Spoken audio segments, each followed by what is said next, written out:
Chapter 1, Chapter 1. I am going to die.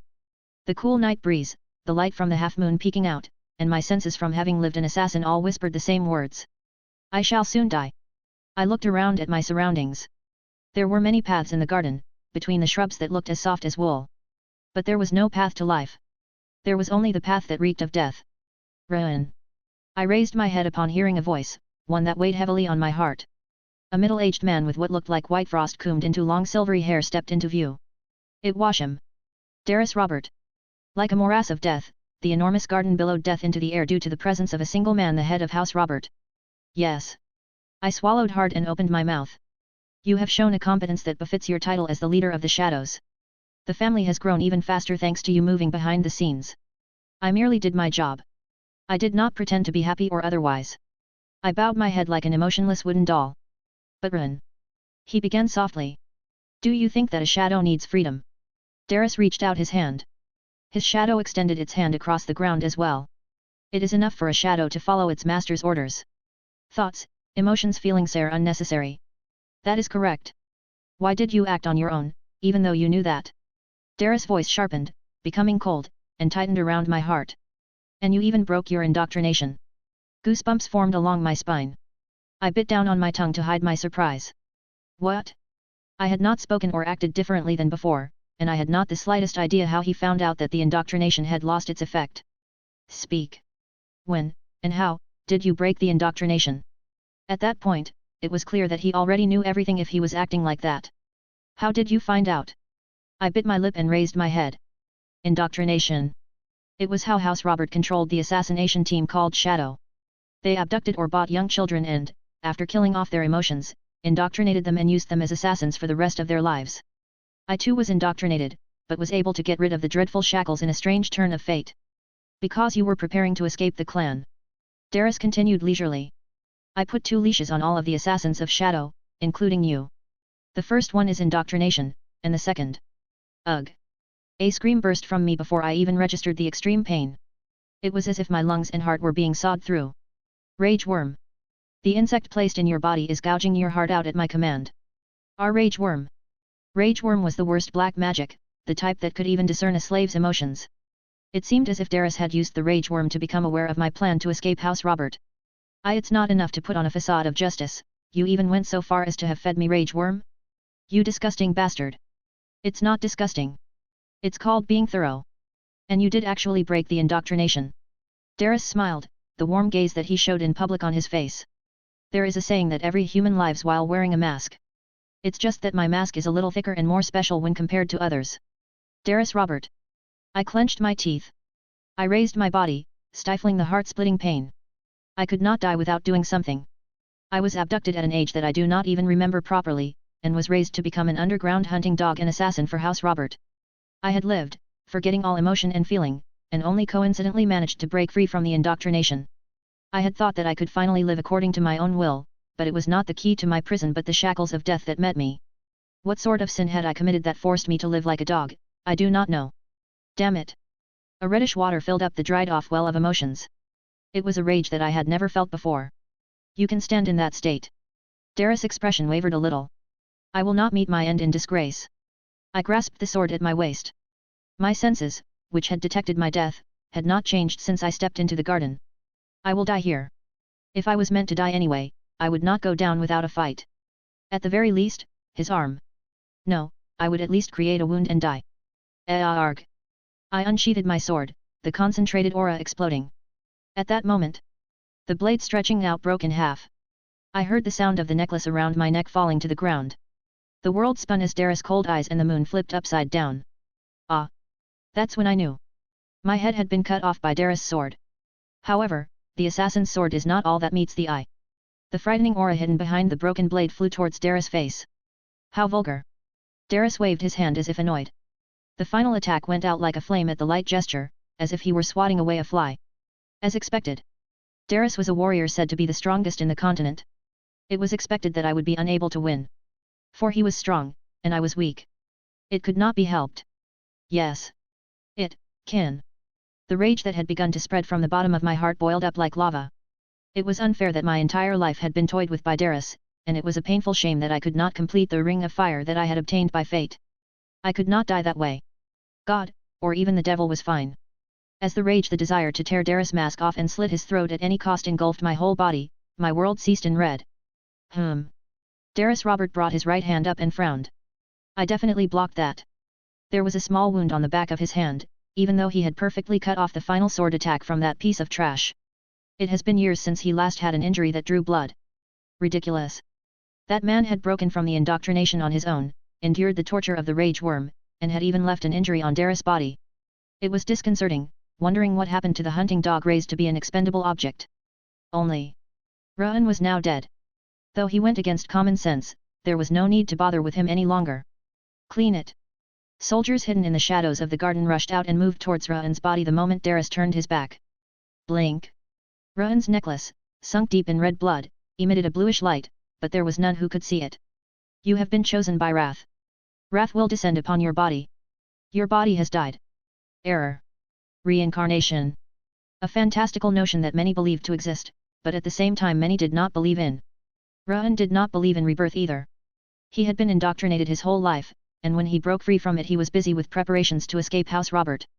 As such, he did not even consider such absurd thoughts. He thought that death was the end. However. Sunshine, look here. A beautiful lady, with red eyes and soft golden locks that flowed down over her shoulder, shook the blue-colored baby rattle. There is also a red one. She held out a red-colored one in her left hand as well. Though he wrinkled his face at the sound of the rattles hitting each other, the blonde lady did not stop her shaking. Abu. Ruan gave a soft sigh and reached out for the baby rattle. Yes. Come this way. The blonde lady beamed broadly and shook the baby rattle more excitedly. There were two things in his field of view. A pair of arms, chubby like sausages, and a lady shaking the baby rattle. I still can't get used to this. These arms are my arms, and that lady is my mother. The lady's name was Sylvia. Though it was still pretty unbelievable, he had reincarnated into that lady's child whilst retaining the memories of his past life as an assassin. He had naturally regarded it as a dream at first. He thought that everything would be over after he got some sleep, but he never seemed to awaken from this strange dream, no matter how much he slept. And so the days had dubiously passed to become 100 days, and it was only then that Ruan accepted the fact that he had, in fact, reincarnated. Sunshine. Over here. Awu. When he slowly crawled towards the baby rattle, Sylvia stepped back little by little.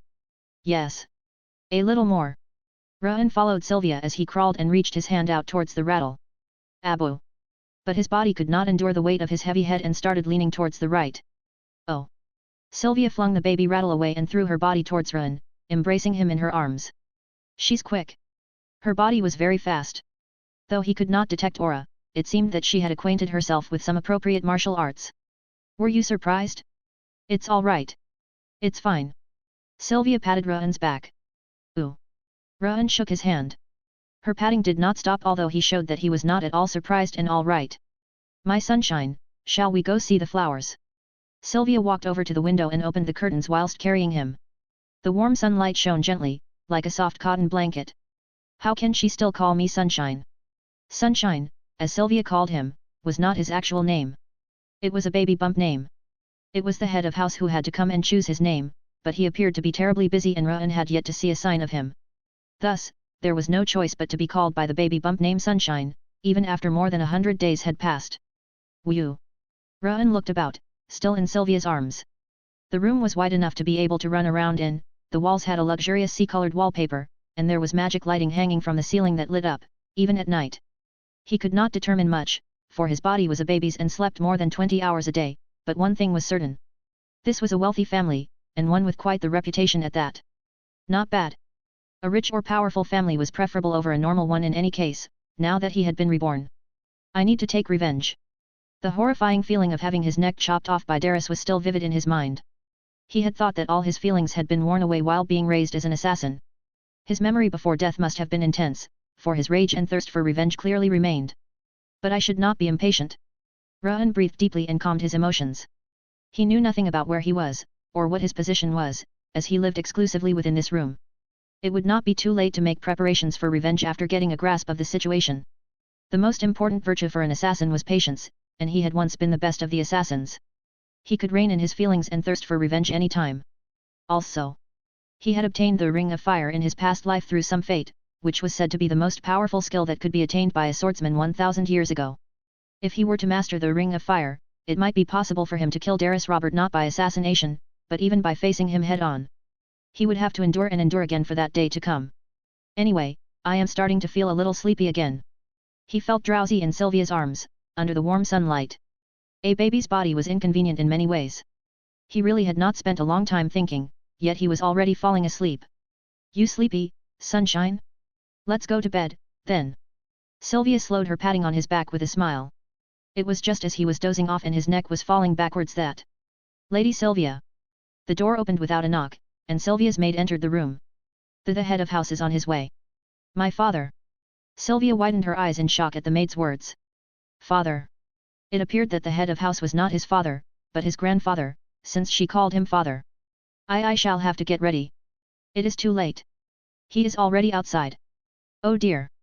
Sylvia and the maids became very flustered, tapping their feet repeatedly. There was the sound of footsteps outside the half-open door, which sounded stiff enough to make one's body shrink. Who is the head of house? Ra'an stealthily opened his eyes and turned his head towards the door. An old man with red eyes and radiant blonde hair smoothed over his forehead approached. Sylvia and the maid trembled at the sound of his overbearing footsteps. Ah! The passage of time slowed down the moment he saw the old man's eyes. It almost felt as if his surroundings were blurred by his overbearing presence. Father. Is this the child? The old man stopped in front of Sylvia and pointed with his chin, frost in his gaze. Oh, yes. Sylvia nodded her head heavily and held Ra'an out to him. Ah! Ra'an's round eyes grew wider. As he looked right into his face, he felt as if he had seen him before. Blonde with red eyes. An old man with cold features, as if surrounding himself with a sheet of ice. Oh! A thunderbolt struck his small head. Glenn Zeekhart, the destructive king of the north. The family was referred to as the apex of the continent, and its leader was looking down at him. A small gasp of surprise escaped his small mouth on its own. It seemed that he was reborn into the most powerful family in the continent. Comment. 0 comment. Vote. Chapter 2, Chapter 2. In the continent, there were 6 who dwelled within the light and 5 within the darkness. The 6 powers, who rose up to become the radiant sons of the continent, were called the 6 kings.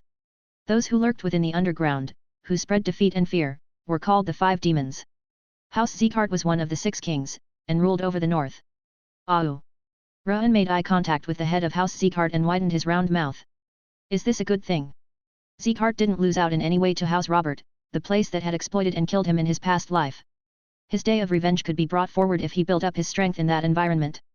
He is blonde and has red eyes, just like you and me, father. Sylvia smiled gently and stroked Ra'an's hair while he agonized over how to act from then on. Glenn maintained his overwhelming pressure over the others, even as he held Ra'an up. Hey! Ra'an's body shuddered. It was because a warm and gentle energy entered through his wrist the moment Glenn picked him up. Ooh! At the feel of aura, which he had not felt in a long time, he let out a noise before he even realized it. What sort of aura? Glenn's aura was not only warm. It also contained an enormously high level of purity, like it came straight from nature. It's warming up my body. Ra'an was much more sensitive to the cold after his reincarnation. At first, he assumed it was because his body was that of a young child. Instead, there was actually a major problem with his constitution. But the moment he received Glenn's aura, his whole body became warmer as if sunlight had entered his bloodstream. Glenn used his aura to check through Ra'an's body inch by inch, returning him to Sylvia afterwards. What? Ra'an narrowed his eyes. There was no way that a warrior like Glenn did not know there was an issue with his body, yet there was no change in his expression. He could not understand why he maintained that expression, even after finding out his grandson was not normal. Sylvia. Yes. The child's name shall be Ra'an. Ra'an? Father. The name Ra'an means. Sylvia's eyebrows furrowed heavily.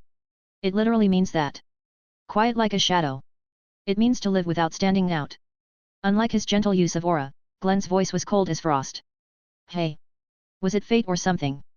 His name was the same as in his past life, and the meaning was also the same. A laugh forced its way out at the absurdity of the situation.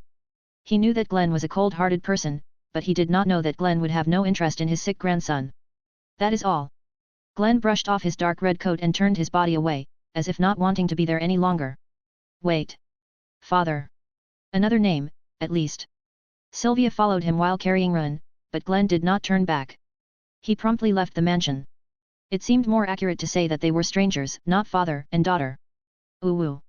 Ra'an's lips trembled. He wanted to stay quiet, but a moan escaped his lips at the chilly wind blowing in from outside. I am sorry. Sylvia hugged Ra'an close and buried her face in his body. It appeared she was barely holding back tears. There is something here. But I'm too sleepy. I can't think. Ra'an slowly closed his eyes, feeling both the cold wind and Sylvia's warmth skim over his entire body.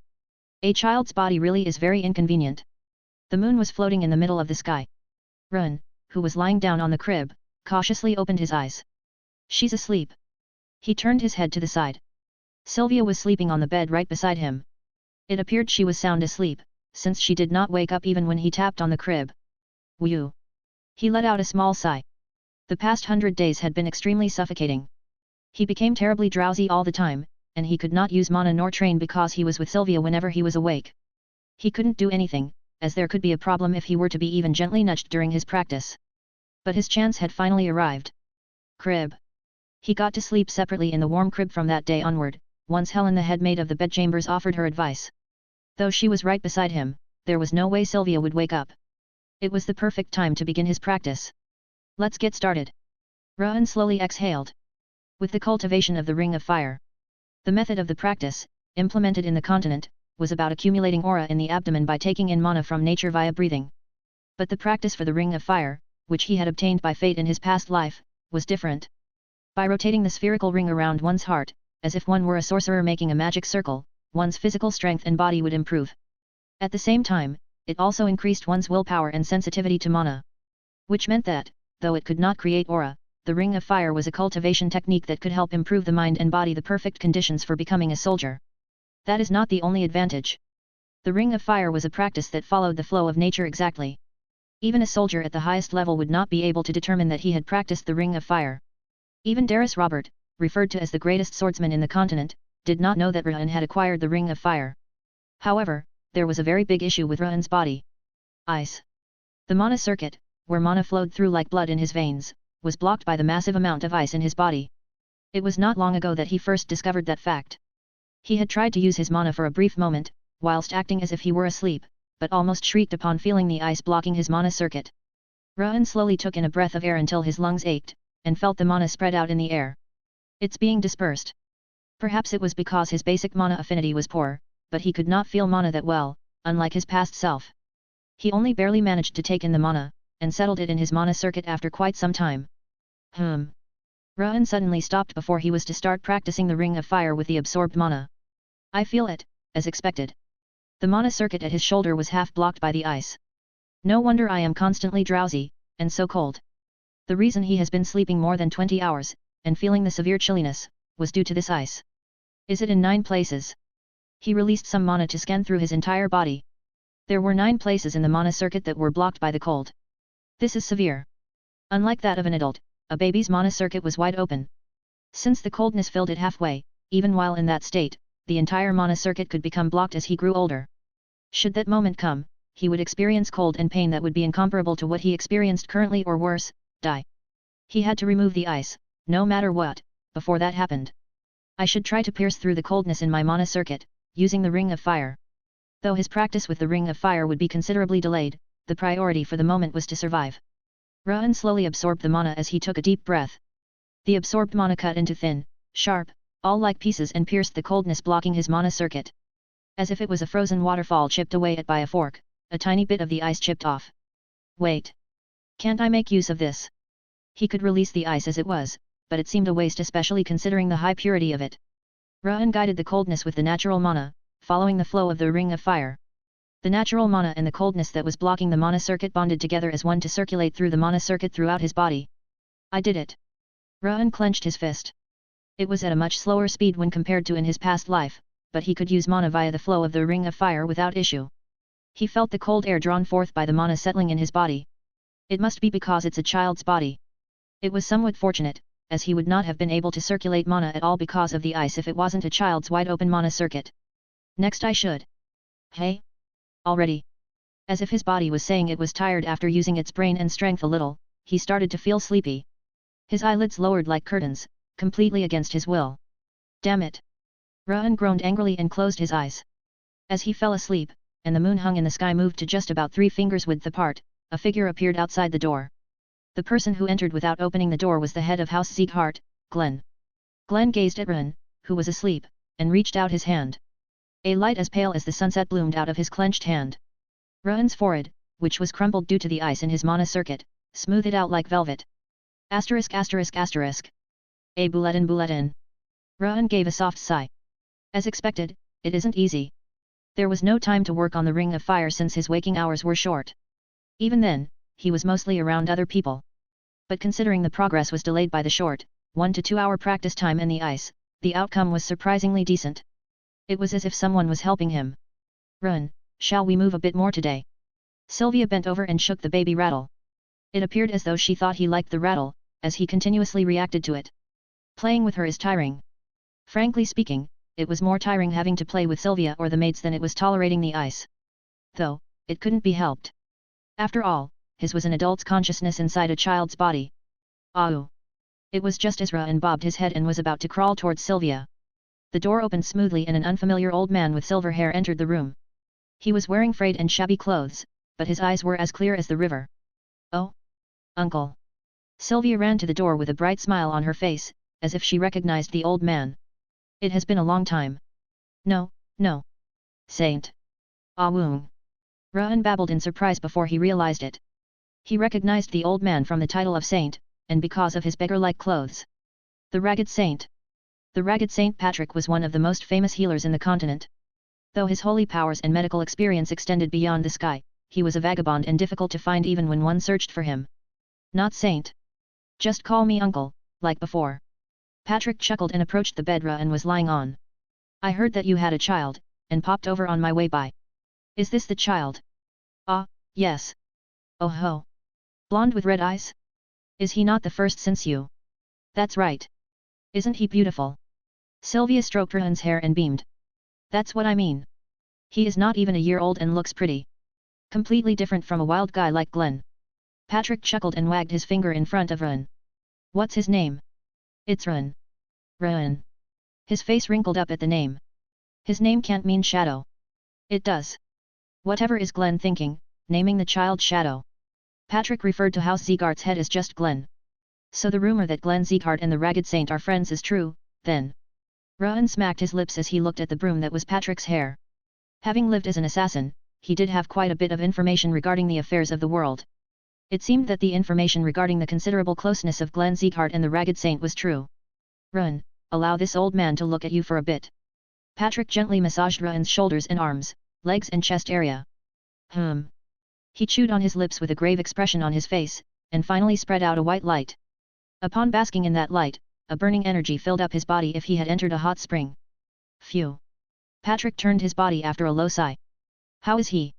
He is more sensitive to the cold, and grows slowly compared to the other children. Sylvia walked towards Patrick, her hands clasped together. It is the curse of the frost. Patrick knit his brows. Sea curse? What do you mean by that? It is not an actual curse. It is the constitution where an intense ice blocks the mana circuit. Ah! It is a constitution rarely seen, typically among young girls. It is my first time seeing a young boy born with the curse of the frost. He surveyed Run's body with an odd look in his eyes. There should be no major problems as his mana circuit is open, but he may experience serious chill and pain when the mana circuit starts to close up, that is, once he reaches 4 years of age. That. Sylvia chewed her lips uneasily. I can fix it on my own, so don't worry. Run shook his head slightly. Though it would take some time, he would be able to remove the ice by using the Ring of Fire. There was no actual need to get treated. There are a total of 9 chunks of coldness blocking the mana circuit. That is a number that even I have not seen in the young girls that I have treated before. And as each of the chunks of coldness are very potent, there is a possibility of mental slowness should a forceful attempt to drill through it be made. What about the method to cure it? Sylvia grabbed onto Patrick's sleeve, looking as if she might faint at any minute. Let him drink diluted elixir, containing the properties of fire, once a day. Let him bask under the sunlight for 2 hours at noon, when the sun is at its highest. Will he recover if we do that? As I have said, this is not an illness. It is a matter of constitution. He shall not return to heaven's bosom at a young age, at the very least, if you follow my directions. However, when Patrick cut his words short, everyone swallowed hard as he took his time answering. Because the ice will eat at the child's constitution and strength, it will be difficult for him to become a swordsman, even after treatment. That does not matter. Sylvia fiercely shook her head, as if to say that it was all fine, as long as he did not die. It is a relief that you think that way. Anyway, this child should. Knock, knock. Just as Patrick was about to give additional advice, the door opened with a knock. Please excuse me. A middle-aged man wearing posh formal attire entered the room and bowed his head. My lord is looking for the saint. Let him know that I will find him later. He has said to come find him immediately. Ha! He has such bad timing. Patrick clicked his tongue, and turned his head. Sylvia. I shall come by again later. Ah, yes. Patrick left the room with the middle-aged man after gazing at Ra'an for a moment longer. The curse of frost. Ra'an rubbed his fingers. I finally know. The identity of the ice that had tormented him had been revealed. Only, nothing would really change. He would cure the curse of frost and develop an incomparably outstanding physical body and affinity for mana before he became an adult, and he would do it by continuing to practice the ring of fire and removing the coldness at the same time. Ra'an. The moment the door shut, Sylvia hugged Ra'an and scrubbed at her face. It was how she acted when anxious. Mommy promises to save you. Whatever it takes. Her eyes, which were always smiling, filled up with tears. What's this? As Sylvia's trembling was conveyed to him, his heart felt suffocated. It felt as if a rough wire was scratching his heart. Though he did not know what the emotion was, he did not want to continue feeling that tingling sensation. Which was why. A bulletin bulletin. With his small hands, Ra'an wiped away the tears welled up in Sylvia's eyes. Ah! Young master! My goodness! Sylvia narrowed her eyes, and the maids gave a short shriek. Ra'an! She lowered her head and caressed Ra'an's hand, wet with her tears, for some time. Suddenly, she jumped to her feet. I must go find my father. The hesitation on Sylvia's face was gone. Asterisk asterisk asterisk. For the first time since Ra'an was born, Sylvia made her way to the place where the head of House Sieghart resided. The way there was wide open, as the saint had passed by earlier. Madam Sylvia. The head of house is currently with. Move aside. She forcefully pushed past the attendants and maids blocking her way and knocked on the door of the audience chamber. Thump. Thump. Thump. Thump. Thump. The enormous door started to open after 5 punch-like knocks. What is it? Glenn, who was sitting opposite Patrick and having tea, frowned. I beg you. Sylvia clenched her teeth hard and knelt. Please save Ra'an. Though there were attendants behind her, she lowered her head to the ground as if she were a slave submitting to her master. Glenn watched Sylvia bow her head without batting an eye. You must have heard, yes? That it will be difficult for him to live as a soldier, even if his constitution were to be treated. Glenn knew of Ra'an's condition, as if he had already heard of it. It will be fine if we do not raise him as a soldier. For one with the name of Sieghart to not become a soldier? Why should I give help to a child without any value? Because he is your grandson. That grandson is the child you brought back after leaving the family, after saying that you were going to cut all ties with us. That. Sylvia's trembling eyes were fixed to the floor. The only thing I can do for the child is give him the name of Sieghart. Once is enough for any act of foolishness. Glenn's face was cold, as if covered by a sheet of ice. Sieghart is a place where only the strongest survive. It is better to not have such a weak grandson. And won't you be able to obtain the elixir yourself? The elixir in the family repository would be much more effective than obtaining it from outside. Those are for the ones that improve the family name. There is nothing for a child who does nothing, even if he is my grandson. Get out, now. Father. Please. Sylvia dug her fingers into her palm as if to draw blood, and hit her head against the floor again. I cannot back down. If she were alone, she would have returned. She would have left without turning back before, due to her pride. But she now had a child she had to protect. She had to hang on until the end, for Ra'an. Drag her out. Soldiers in black stepped out from behind the pillar at Glenn's stern orders. They grabbed onto both of Sylvia's arms and dragged her to the door. Please. Ra'an. Sylvia screamed Ra'an's name until the end, but Glenn turned his head away as if he wasn't interested. Phew. Patrick, who was observing everything, let out a sigh. Your acting is good, considering you were the one who called for me to check on your grandson's condition. Is it that hard to treat her honestly? You're being unnecessarily noisy. Just speak of his state, in detail. As I have said, the ice is blocking the mana circuit in 9 places. Although it is fine now, it will become more dangerous as he grows older. Patrick sipped his tea and continued. But I do not think there will be a major issue, thanks to you pushing away the ice with your aura. Glenn and Patrick did not know that Ra'an was practicing the Ring of Fire, even though they had personally checked his body. The Ring of Fire was a method from 1,000 years ago, and did not make use of the lower abdomen. It was difficult to identify the Ring of Fire, even if one could be said to have absolute abilities. Young girls with the symptoms of the curse of frost make use of ice of the highest purity and can become excellent sorcerers or swordsmen, but it is different for young boys with warmer energies. As I said, it is close to impossible for your youngest grandson to become a soldier. It does not matter if he does not become a soldier. As long as he lives. You browbeat Sylvia, and now you say it does not matter? Even the destructive king of the north must love his grandson. Patrick chuckled heartily. Glenn ignored Patrick and drew his finger in the air. Buzz. As the space cracked open in a cross shape, a golden dimension opened up. 3 wooden boxes popped out of the fiery space. I assume you know how to do it. He spoke as he passed the boxes over to Patrick. Ah. This is why I do not bother with things like houses. Patrick sighed and accepted the wooden boxes. Take care of him. Glenn's sharp voice rang low, to a strange extent. Don't get me wrong, but why did you name the child Run? There are much better names out there, and out of everything it is Shadow. Shadow is not the only meaning of the name Run. He shook his head and watched the golden sun, floating high up in the sky. 1,000 years ago, it meant something entirely opposite. Comment. 0 comment. Vote. Chapter 3, Chapter 3. Here it is, milady. The headmaid of the bedchambers, Helen, passed a steaming white bowl over to Sylvia. Thank you. Sylvia cooled the hot elixir as she looked at Run, who was fast asleep. Do you think it will be difficult to feed him? Children detest bitter things, milady. You disliked bitter medicine when you were young, as well. I did. You may not remember. There was a time that you even ran away, saying that you did not wish to take it. Hey, Run's listening. Haha. They both giggled as they glanced down at Run, who was snoring quietly. Indeed, no child likes medicine. Run is so young, too. He will hate it even more. But milady. I know. He must take it. Sylvia nodded her head in determination. This is an elixir from uncle. I cannot let a single drop go to waste. As if her pleading with father had troubled him, Patrick had come by the annex again and given her 3 good quality elixirs with fire properties. Since she was diluting the elixirs as she used them, they would be able to last for quite some time. In the meantime, she could look for other elixirs elsewhere. It was fortunate that he had come. Run.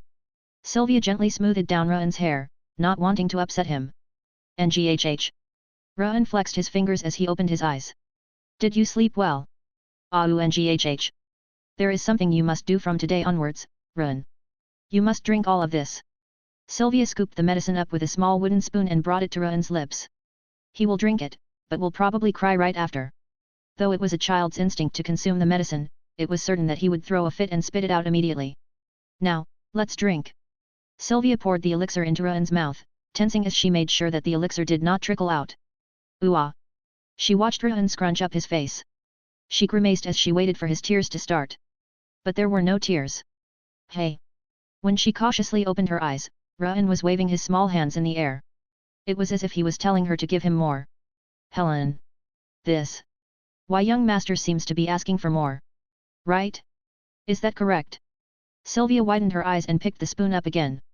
This time, she scooped a larger amount than before and poured it into Run's mouth. Ooh! Run's eyebrows shot up to form a mountain. But he still did not cry.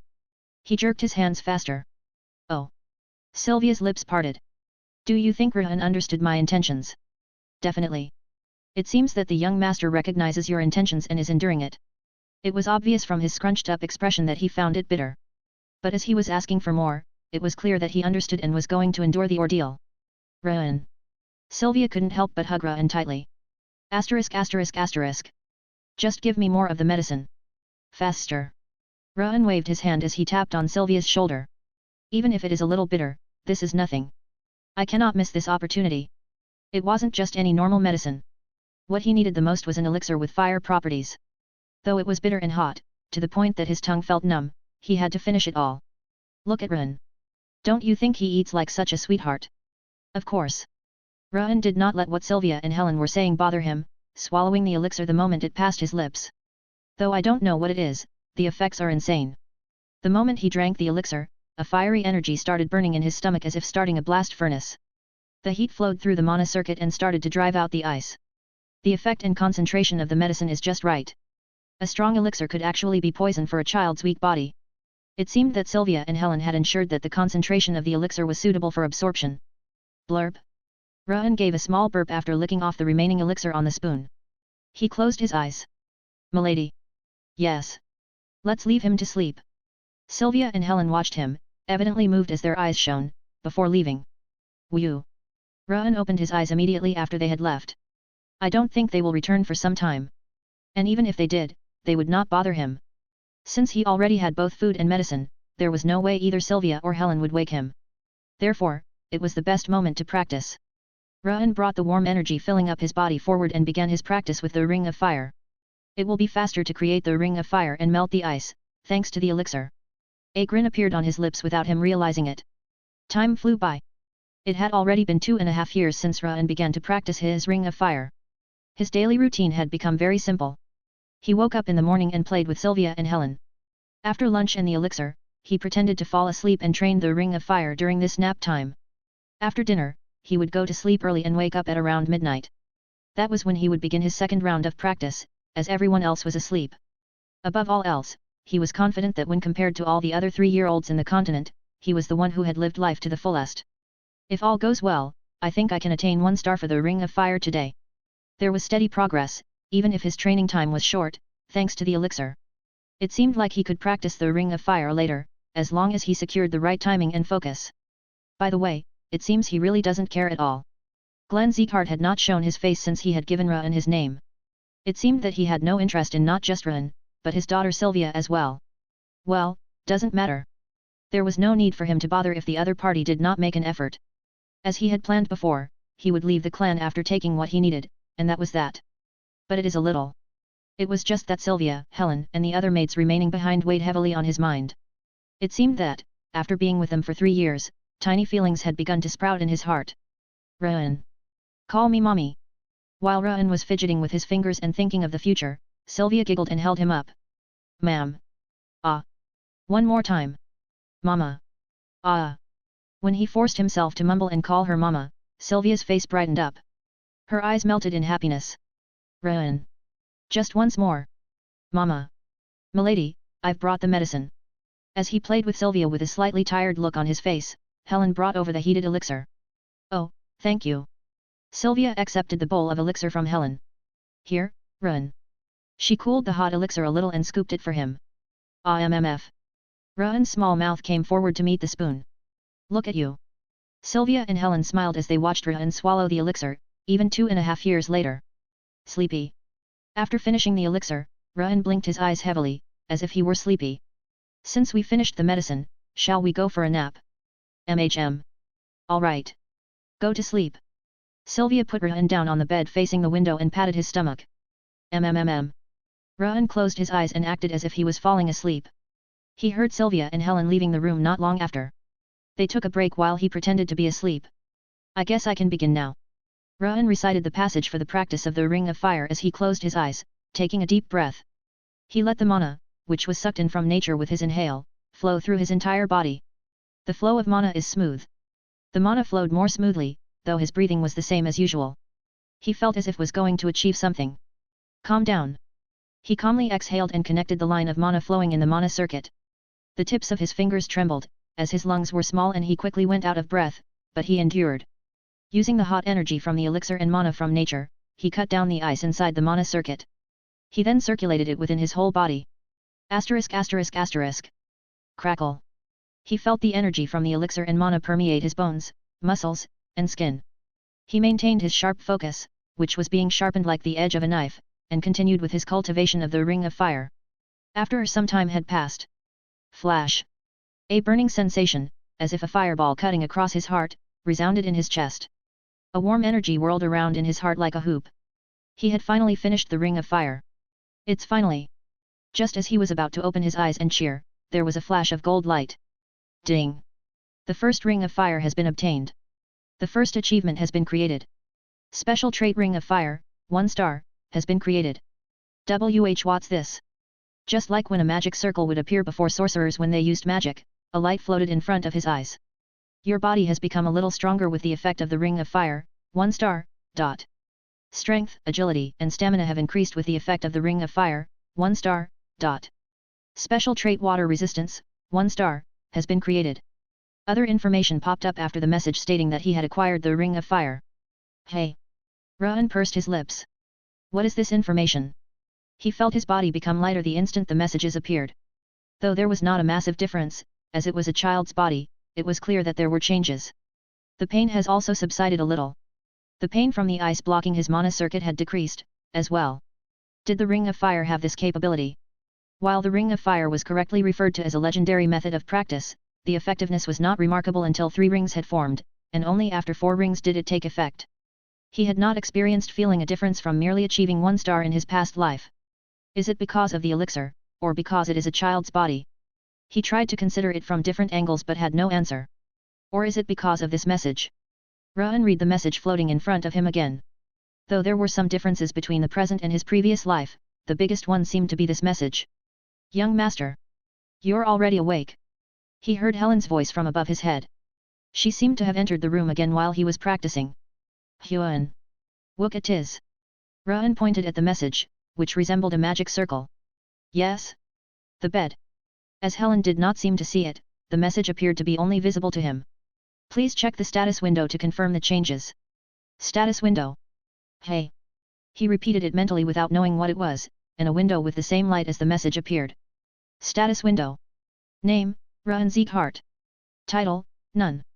State, Curse of Frost, 9 strands, poor stamina, cold body, decline in athletic ability, decline in mana affinity. Asterisk additional abilities have not been unlocked.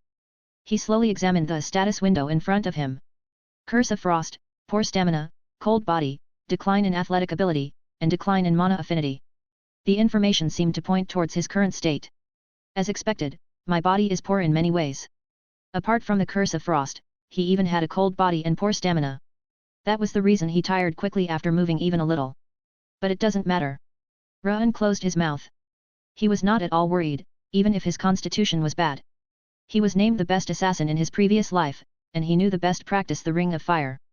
If he completed the Ring of Fire based on his experiences from his past life, it would be the same as not having those flaws. Furthermore, this is Zeekhart. It was completely feasible to behead Darius Robert if he could master the swordsmanship techniques secretly documented within the Zeekhart clan. And I am only 3 years old. Darius was one of the strongest on the continent. He would not be able to hold out if he got worked up over his revenge already. There is barely anyone who can kill him, anyway. Roan had to grow his strength and finish it off at one go the moment he had the chance, slowly but steadily. Ra'an balled his fists, as if making a pledge to himself, and looked at the status window again. So, really? What is this message? He had no idea why he was suddenly seeing the message and the status window. He could only tell from his instincts as an assassin that it was not going to hurt him. It probably has something to do with my reincarnation. He vaguely assumed that there was a connection between the message and the reason he was reborn with memories from his past life. It seemed he had to figure it out slowly, just as he had to do on his quest for Darius Robert's head. Let's not be impatient and take it slow. The second Ring of Fire has been obtained. Your soul has become a little stronger with the effect of the Ring of Fire, 2 stars. Mana affinity, willpower, and energy have increased with the effect of the Ring of Fire, 2 stars. Ra'an grinned widely after checking the message window. I finally did it. The second ring had formed upon consistent cultivation for the last 2.5 years, starting after the first one had been obtained. The first Ring of Fire was spinning around his heart horizontally, while the second Ring of Fire, which had just formed, was spinning vertically. Perhaps it was due to the message that his affinity had increased, but he did feel more sensitive towards the mana drifting in the room. It was clear that the message was giving him a special benefit. To think that I managed to create 2 Rings of Fire by the age of 5. It would be a first in the history of the continent for a child of the young age of 5 to have picked up the legendary practice of the Ring of Fire. His heart swelled with pride. I don't want to cause them any harm. Sylvia, Helen, and the other maids had only showered him with kindness. Though he was going to leave and could not provide help, he did not want to abuse their kindness. Phew. The door burst open just as Ra'an was about to begin his practice again. My son. Sylvia entered. While she was smiling, her face looked pale. Mother. He had to call her mother properly now that he had passed 5 years of age. Though, he could not help the natural lisps in his pronunciation. Do you remember that I said there was somewhere you had to go with mommy? She spoke as she placed the dark red attire that she had brought with her on the bed and pulled off his sleepwear. Come to think of it. She had said a few days prior that they were going to assemble the children from both lineal and collateral lines to check something. Don't worry. It will end quickly. Sylvia smiled brightly, as if comforting him. Okay. How is my darling son so kind and good-looking? Sylvia paused in the middle of helping him change and rubbed her cheek against his face. Air, please. Ruan's hands shook, unable to do anything. It was Helen who stopped Sylvia, who had brought Ruan into a long embrace even after having finished helping him change. "Milady, now is not the time. The judgment ceremony will begin soon." Comment. Zero comment. Vote. Chapter 4, Chapter 4. Held in Sylvia's arms, Ruan left the annex building for the first time and went towards another large building on Sieghart land. That must be the main building. The building came into view. Its height almost seemed to reach the sky, and the width left his field of vision even from such a distance. It would not have been at all strange for a building of that size to be called a castle, rather than a house. Suits the ruler of the north. Though Sieghart was just a noble family, they possessed more territory and military force than the kingdom. They were not a part of the Six Kings for nothing. So, everyone lives there. Helen had said that, excluding Sylvia and himself, the rest of the direct line family members resided near the main building close to the head of house. While there must be a reason that Sylvia lived apart from the annex building, he was not told what it was. They really do all sorts of things. A child's skull, initially bared open towards the sky, started closing when they reached 4 years of age. It was said that a child's aptitude for mana would not change afterwards. The event that gathered the children with closed skulls, and checked their ability with mana, was the judgment ceremony being held that day. It doesn't matter, whatever I am. Even if his ability was of lowly status, the ring of fire would raise his body and affinity for mana to its best condition. Gifted aptitude or the like were unimportant to him. Ruan. Sylvia held him up slightly just as he began to slowly spin the ring of fire. He glanced to the side, noticing that they had already reached the entrance of the main building. "Whatever Ruan does, Mommy will not mind. You just have to grow healthily." "Okay. I got it." He smiled like a child who knew nothing. "My son is really the cutest." She rubbed her face against his cheek again. He would be unable to move for 5 minutes if that kept up. "Ahem. Milady." "Oh, sorry." Sylvia came to her senses as Helen cleared her throat. It was a relief that she had come with them. "Let us go in. We may have been a little late." "Okay." She entered the Lord's Manor while holding on to Ruan. The standards are high. Perhaps it was because it was the main building, and the Lord's Manor at that. There wasn't a single normal person inside. There was a bright twinkle in the eyes of not just the soldiers, but the attendants and maids as well. "We will arrive soon.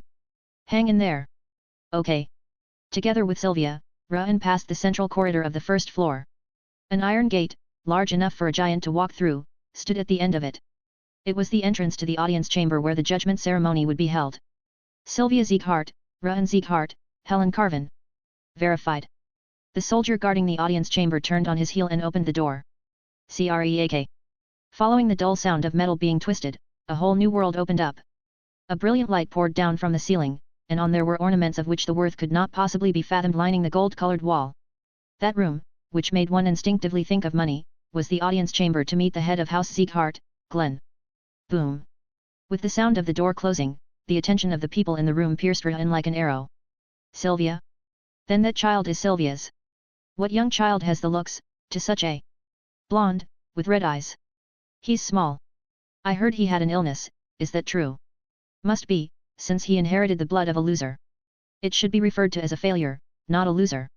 People whom he had never seen before all paid close attention to Ruan. Of course, it was not of the positive sort. Because he was so young, Ruan was able to feel the underlying emotions shot at him directly. To even let a guy like him enter. Is there a need to progress with the judgment ceremony for a failure's son? Exactly. This is lowering the standards. Though he did not know who the loser or failure they referenced was, they were very obviously condemning both Sylvia and him. Ruan wriggled his fists. While he was completely indifferent to being referred to as small, his chest felt tight. "It's all right, Ruan. Just look at me." Sylvia gave him a smile, even after hearing words like failure and outlaw bandied about. "She's strong, as expected." Sylvia was a person with a strong mind. At her gentle voice, the throbbing of his heart settled down. They must be from the collateral line. Ruan's eyes, which schemed the interior of the audience chamber once he regained his composure, stopped at the top of the platform. 7 people were sitting on red chairs. They surrounded themselves with an aura on a different level compared to those below and were looking down on the others. They are in a different league. If the collateral line below were foxes and wolves, then the direct line on the platform already gave off the presence of a dragon soaring through the sky. While they did not open their mouths like the collateral relatives, they looked down at him and Sylvia as if gazing upon trash. Seems they are all enemies. He had just reached the conclusion that it was a broken family when Sylvia headed not towards the top of the platform, but the bottom. And she went straight to the end of it. It's strange. He had many questions. There is, usually, a wall between the direct and collateral lineage that could not be overcome. If it were the direct line, it would not be as strange as the collateral line very obviously provoking a fight. Furthermore, Sylvia lived separately, and could not head up the platform. It was obvious that she was being discriminated against for some reason, even if she was of the direct line. What's the reason? It might be from being called an outlaw and a loser, or because she lost a spar or a war. Clang. As he was considering the reason for the discrimination Sylvia was facing, the soldiers standing outside the door of the audience chamber brought down their spears. The head of House Sieghart, ruler of the North. Lord Glenn Sieghart has arrived. With that, the large iron doors of the audience chamber opened wide. Glenn Sieghart revealed himself with a domineering shock that rang through the air, at which the very atmosphere seemed to tremble. Gravity seemed to be heavier, and it became difficult to breathe from his arrival alone. A suffocating tension ran through Ruan's spine. Lord Sieghart. The dragons looking down from the top of the platform, as well as the wolves who bared their teeth from below, all knelt at the same time. Thump. The sound of his footsteps. With the same hard sound of his footsteps as 5 years ago, Glenn Sieghart entered. He spread his absolute presence, which weighed down the entirety of the audience chamber, as he sat down on the golden throne in the middle of the platform. Let us begin. The moment he flicked his fingers, a sword burst from the middle of the audience chamber. It was an enormous stone sword, which seemed like it would be difficult for even giants to hold up. That must be the Sword of Judgment. The sword, an object from 1,000 years ago, was said to be able to identify a person's aptitude for mana when they put their hands on it. The judgment ceremony utilized the stone sword to determine the children's aptitudes. First, Glenn Sieghart. Upon hearing his name called, a boy with blue hair sitting in the second row on the platform and looking to be around 6 years old stood. Please put your hand on the sword. When he came down to the platform, the master of the ceremony pointed at the stone sword. Glenn nodded his head and placed his hand on it. A green light blossomed from the Glenn's fingertips and enveloped the entire sword, and a thick air bloomed from the hilt. Ooh! It's wind! It's wind! Seeing as the entire sword lit up, the quality of his mana is also top class. It is truly a talent befitting the child of Lord Karun. Congratulations! The collaterals standing below the platform sent applause and cheers towards the middle-aged man that had been sitting next to Glenn. It is an attribute well suited to a swordsman. Concentrate on feeling the wind from now on. Yes, I will. Glenn nodded, and Glenn beamed as brightly as a sunflower facing the sun, before returning to his seat. Next, from the vassal family of Sullion, Renan Sullion. Yes. A silver-haired girl, who was sitting at the right end of the platform, stood up quietly. Like the nobility serving the king, the vassal families serving Sieghart were great families in the north. Sullion appeared to be on the platform with the direct lineage, as they were the representatives of the vassal families. The girl called Renan approached the stone sword with calm eyes and placed her hand on it.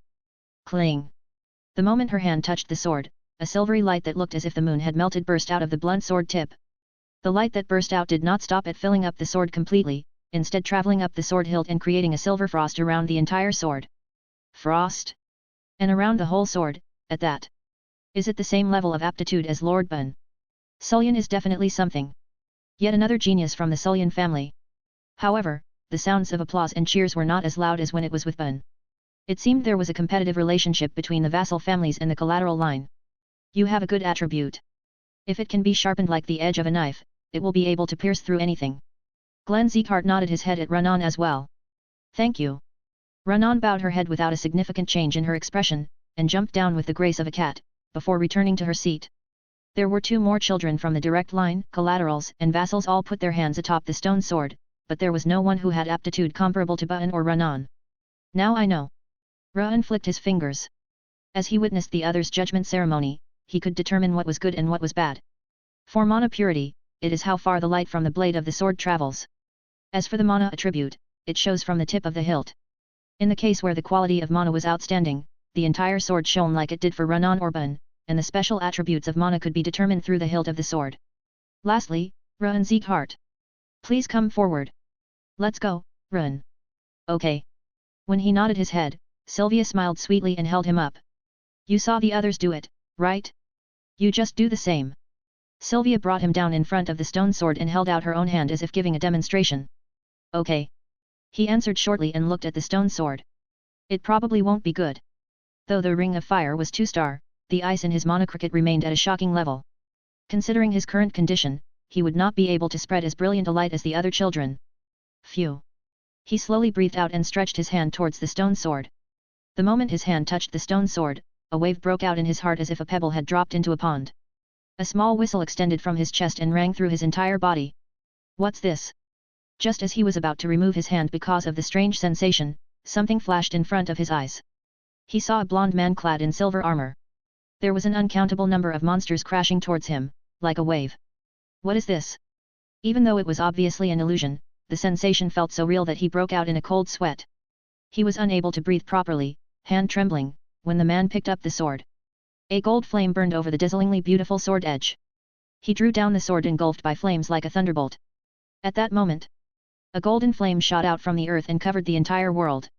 He averted his eyes from the golden flames filling his entire field of vision and shut his eyes. When he opened them again, the world had changed again and there was a message in front of him. You are cultivating the Ring of Fire, 2 stars, ... You have not acquired, ... Not enough achievement.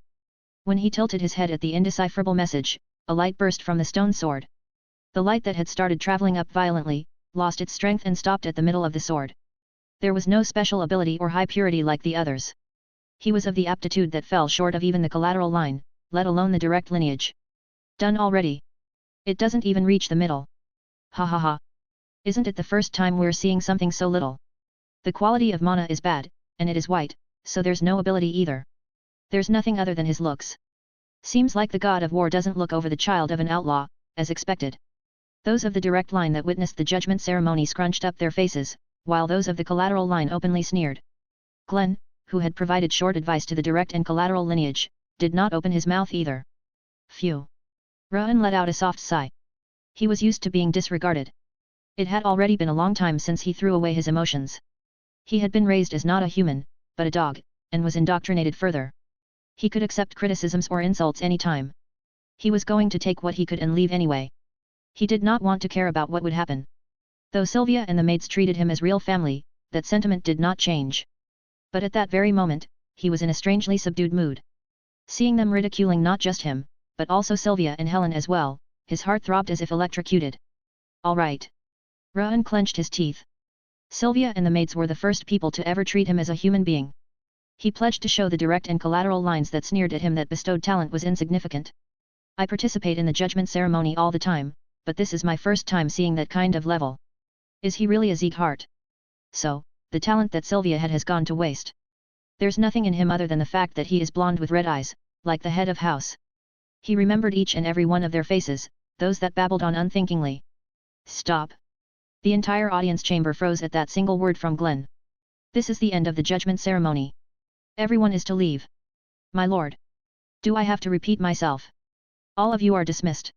When Karun Sieghart, Glenn's second son, stood up, the others furtively glanced around before leaving the audience chamber. All while quietly mumbling a curse at Rohan and Sylvia, of course. Less than 5 minutes later, the only people remaining in the audience chamber were Glenn Sieghart, who was the owner of the room, and his chief butler, Ren. It cannot be helped. Glenn calmly nodded as he stared at the sword of judgment set in the middle of the room. Lord Sieghart. Just as Ren was about to approach him. Crackle. A light burst from the bottom of the sword of judgment, traveling beyond the sword edge to the end of the hilt. The light was of a golden color, as saturated as the sun, and a blazing fire was burning at the end of the sword hilt.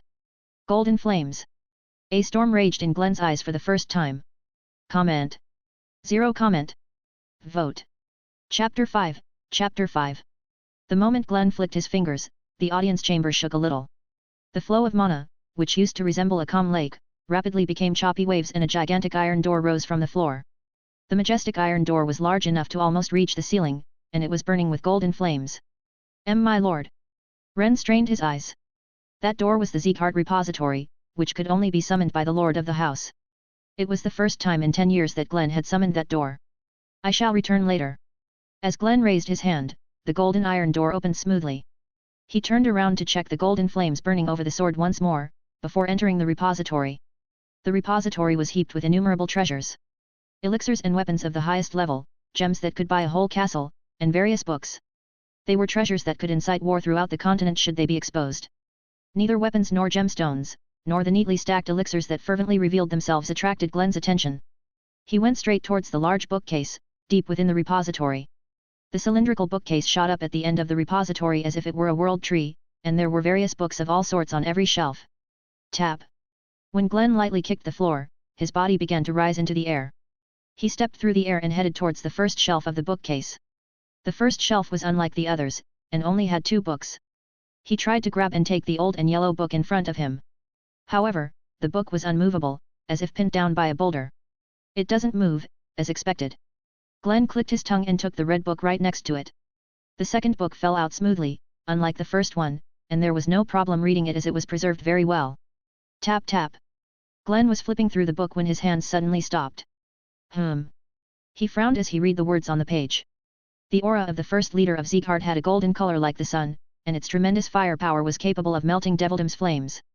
Glenn closed his eyes, recalling the golden flame that Ra'an summoned. Golden mana, golden flame. Yellow aura wasn't uncommon. But there was only one occurrence of mana with a dark gold color throughout the history of Sieghart. Run, what on earth? Mommy is sorry. As soon as Sylvia entered the annex building, she hugged Ra'an tighter than usual to the point that it was difficult to breathe. It's okay. Noticing Sylvia's back trembling, Ra'an patted her shoulders. I'm not sure yet. In his previous life, he didn't know what emotions were. He killed if he was asked to kill, he kidnapped if he was asked to kidnap, he stole if he was asked to steal. There were only relationships of order and obedience, a handler and a dog. However, it was different now. Sylvia, Helen, and the maids gave to him unconditionally, without anything in return. It was the first life where he only received, so he couldn't explain what type of emotion the tingling sensation that he was experiencing in his chest was. But there was one thing he knew. He didn't want Sylvia or the maids to cry. Even if they couldn't always smile, he didn't want them to be sad. 1. I wouldn't have felt anything if they had laughed at me, instead. However, the people at Lord's Manor laughed at Sylvia. The collaterals under the platform blatantly cackled, and the direct line on the platform frowned as if they were observing a hateful bug. I will show them. Everyone who laughed at Sylvia would be taught a lesson. Their nasty behavior would be returned in full. It was a sunny afternoon. A young boy was sitting on the grass in the garden. With his dark blonde hair fluttering in the wind, his facial features had a nearly perfect proportion, despite looking childlike. If there was one flaw, it would have been the way his pale face suggested his poor health. Sigh. The boy, who had stayed seated for a long time with his eyes closed, finally opened his eyes. I'm about to have 3 rings of fire. Ra'an smiled slightly. He had already grown enough to be called a young boy, rather than a child. It has already been 7 years. 7 years had passed since the first judgment ceremony, and he was now 12 years old. Thanks to his regular training, the 2 rings of fire were about to become 3. It's a bit sad. 1. If the ice wasn't spread throughout his body, he would have already gotten 3 stars. But training alongside the ice inevitably slowed down his progress. Still, it wasn't all in vain. Status window. He thought the now familiar words to himself. Status window. Name, Ra'an Sieghart. Title, None. State, Curse of Frost, 9 strands, poor stamina, decline in athletic ability, decline in mana affinity. Trait, Ring of Fire, 2 stars, water resistance, 2 stars. Asterisk additional abilities have not been unlocked. His water resistance had reached 2 stars, and the symptoms of his hand and feet becoming stiff had vanished once the cold body disappeared from state. It was still difficult to move his body because of his other constitutions, but the problem would be solved naturally once the Ring of Fire reached a higher star rating. Ra'an closed the status window and stood up on the grass. I need to start physical training now. Sylvia and the maids worried less now since he didn't get cold as easily, but they would always stop him whenever he tried to move his body.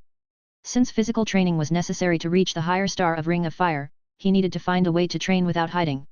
Is there any way that I can train openly? He could force it, but it was difficult to go against Sylvia. Even though she didn't give him any orders, he had no choice but to obey her. Young master. Asterisk asterisk asterisk. While he was pondering what to do, Helen came running out of the annex building. What are you doing? We must participate in the judgment ceremony. You are just like Milady. Ah, that's true. Except for those who were outside or were on a mission, everyone had to participate in the judgment ceremony, so he wasn't an exception. I'm gonna have to see those annoying stuffed shirts again. He was blatantly laughed at again at the second judgment ceremony a few years before. It was obvious that they would spout incomprehensible nonsense about cowards or fugitives again. Why, young master, please keep your voice down. Helen put her finger to her lip while looking around. Because there might be other people listening. The eyes and ears are already open inside this household. You worry too much, but all right. With a tut, Ra'an went back inside the annex building, where Sylvia was waiting in full dress. You can rest in the room if you're tired. Mommy can go on her own. Sylvia, who had a bit more wrinkles around her eyes, stroked his head. It's okay. Ra'an shook his head and went into the room. I need to check how the people who laughed at us have changed. For an assassin, observing one's target's changes was the topmost priority. Ra'an gladly decided to participate in the judgment ceremony. Along with Sylvia and Helen, Ra'an entered the audience chamber where the judgment ceremony was held. He's still short. He's so skinny. If you didn't see his golden hair and red eyes, you'd believe that he's from another family. That handsome appearance is the only thing he has that befits Sieghart. His pale face doesn't look that handsome, though. It was as expected. Just as always, those of the direct line ignored him as if they had no interest in him, and the collaterals were whispering sarcastically. It's a relief. They were still laughing at him and Sylvia. He felt rather satisfied at their unchanging attitude. Joanna, Henry, Denier.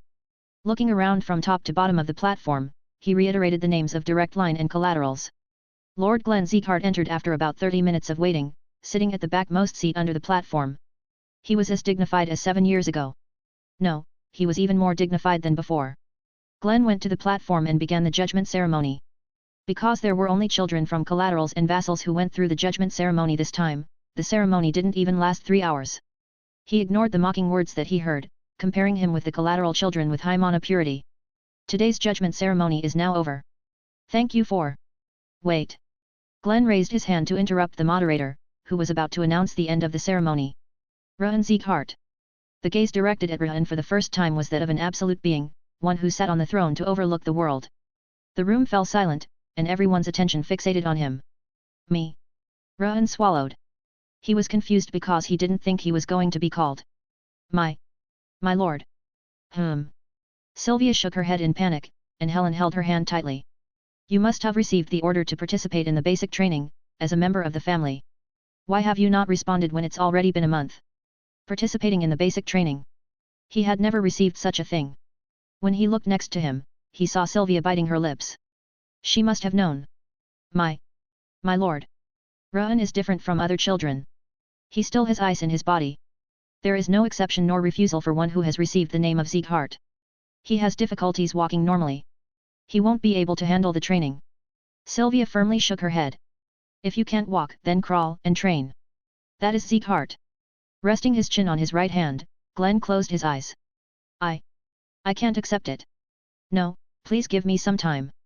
If you can't accept it, are you going to run away once again? Along with that child? That's... He could feel Sylvia's hand getting wet, as she was grabbing his right hand. In this land, you can only live as a Sieghart. If you don't like it, then get out.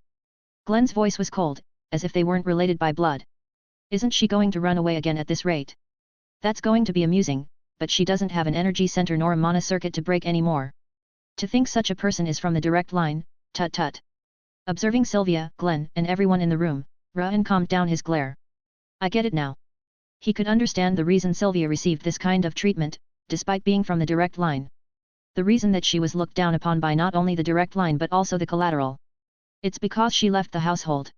She didn't have an aura, despite having learned martial arts. That meant that she had either broken her energy center, or had never learned to use aura, and the former appeared to be the case. She must have broken her energy center in her mana circuit and left the household, where she met father and married him. And she must have returned reluctantly because father died after she got pregnant with me. It was understandable. Because she threw away her position in the direct line and came back, she received inferior treatment than a member of the collateral line. However, that was other people's point of view, and their circumstances. As Sylvia's son, Ra'an couldn't bear her treatment.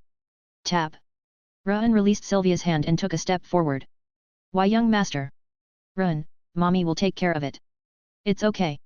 After shaking his head at them, he stood in front of Glenn. My lord, I will participate in the training starting next month, as you have commanded. Facing his gaze, which looked like he was looking at a bug rather than his grandson, Ra'an lowered his head. But you didn't even know that there was training. Glenn's third son, Uncle Denier Sieghart, spoke. He was the only person among the direct line who looked apologetic. Indeed. Despite what it is called, basic training isn't on a level that a patient can manage. You should withdraw for now. It's all right. Ra'an looked at Glenn, instead of Denier. I've received the name Sieghart, so I shall pay for it. I will participate in training. Because his resolute voice wasn't befitting a child, people's gazes changed. They seemed to recognize him as a small pebble, but that was enough for now. He had the experience of becoming the greatest assassin, starting as a hunting dog at the rock bottom, and he could use the legendary Ring of Fire. Becoming the best in the household wasn't an impossible feat, not if he made use of his abilities. His revenge would be delayed? No. This way could end up being quicker. Ruan clenched his small fist. I will show you how hard the pebble that you look down on is.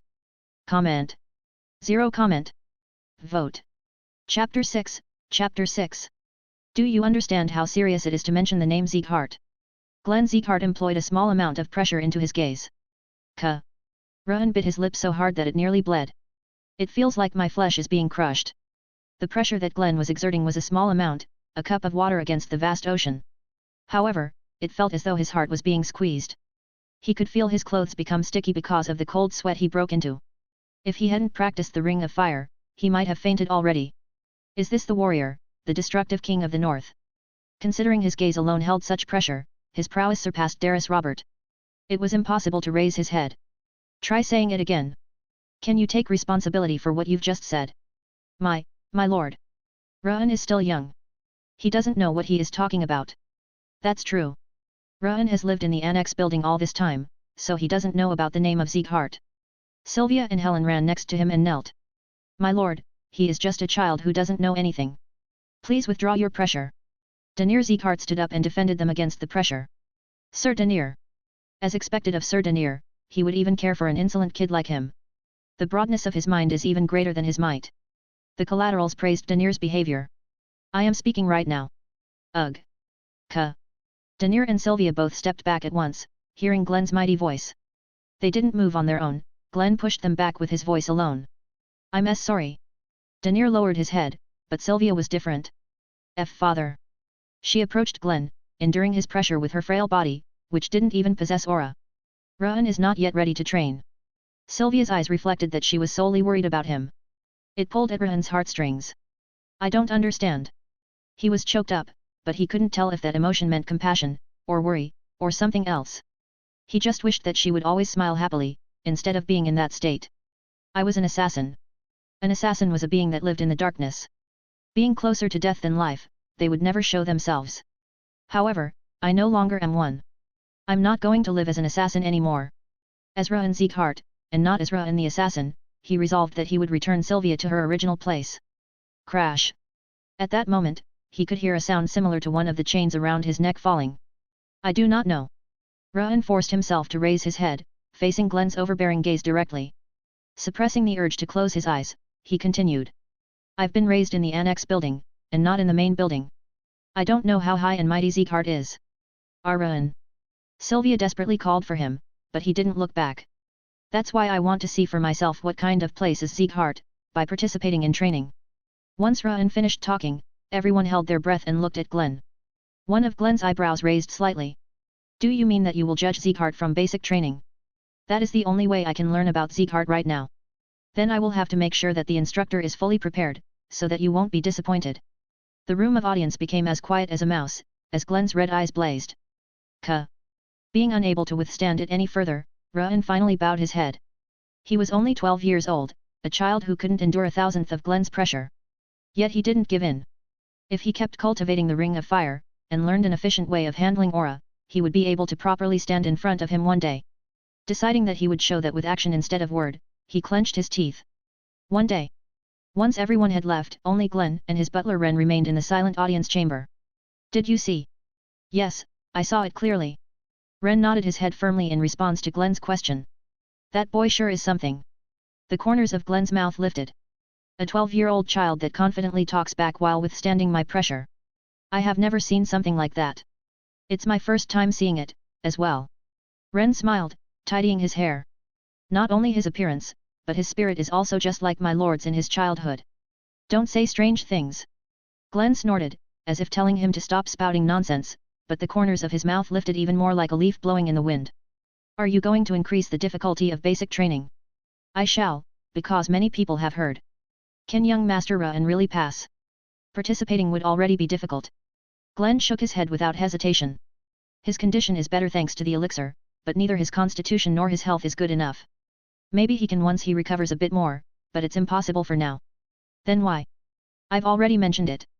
There are no exceptions for those inheriting the name of Sieghart. Rome licked his lips. He is still not honest. He could tell, as he had been with him for several dozen years. The reason Glenn called for Ruan wasn't to pressure him, but to protect him by showing others that he didn't discriminate against him. Once Ruan failed the training, he would probably give him an elixir and pretend to spare the rod and spoil the child. Although even Glenn shouldn't have expected Ruan to come forth. I like young Master Ruan's personality, but one thing worries me. It must be about the collateral and direct line's children. Yes. They won't have a considerable reaction, but he will be noticed in a way he hasn't been before. He withstood my lord's pressure, albeit a small amount. Measures should be. There is no need to provoke them. Just watch over him. Understood. Ren nodded immediately, despite his opinion being different, because Glenn was like a god to him. My lord, may I ask a question? If, by some chance, Ruan manages to pass the basic training, what are you going to do? Pass. Resting his chin on his hand, Glenn recalled the judgment ceremony from 7 years ago. Golden flame. He wasn't sure if it was a coincidence or an accident, but Ruan set ablaze the golden flame that only the first head of Sieghart could use. That's impossible. However, if there is a 1 in 10,000th chance that it could happen. He smirked and stood from the throne. I will have to reward him accordingly. Asterisk asterisk. Upon entering the annex building, Ruan was immediately dragged into Sylvia's room. Ruan. Sylvia firmly grasped Ruan's shoulders. Why did you do that? Sieghart's training doesn't go easy on children. Your current health won't be able to handle it. You will just get hurt. Sylvia's voice was faint. Her worries for him made her hands tremble. I couldn't bear it. What? I'm not sure what emotion made me act like that. Ruan closed his eyes. It was true. Despite living with Sylvia and Helen for 12 years, his emotions were still light, like a pastel blue color. But my chest tightens whenever Mom gets scorned in the main building. That's why I wanted to say something. Because he didn't want to lie to Sylvia and Helen, Ruan replied honestly. Ah. Young Master Ruan. Sylvia's lips parted, and Helen's lips trembled. Sigh. Sylvia released his shoulders and slowly closed, then opened her eyes. Ruan, thank you for your consideration. However, you are still young. You don't need to be so thoughtful, not when you are at an age where you should be pampered. But you might not know, but Mommy is pretty strong. I can endure a lot more.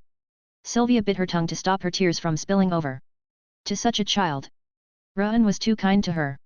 As if he noticed the atmosphere in the household, he didn't act like a spoiled child. He endured by himself, even while sick. Because he was such a kind and considerate child, she couldn't let him bring hardship upon himself. Mommy will talk to grandfather. If I ask him to postpone the training for just a single year, even he would. I will try. No, I can do it. Ruan shook his head. He did stand up for Sylvia, but there was also another reason. Basic training was an opportunity for him to train without being considerate to Sylvia and Helen. It would have been absurd to throw away this chance. It's true. I can do it, so trust me. Whether you can do it or not isn't important. The problem is that your health can get worse. Ruan narrowed his eyes, seeing Sylvia's worried gaze. That's what she meant. Their point of view was different. He was talking about being able to handle the training, and Sylvia was worrying about his health. Because only the results were important when he was an assassin, he didn't understand Sylvia's heart.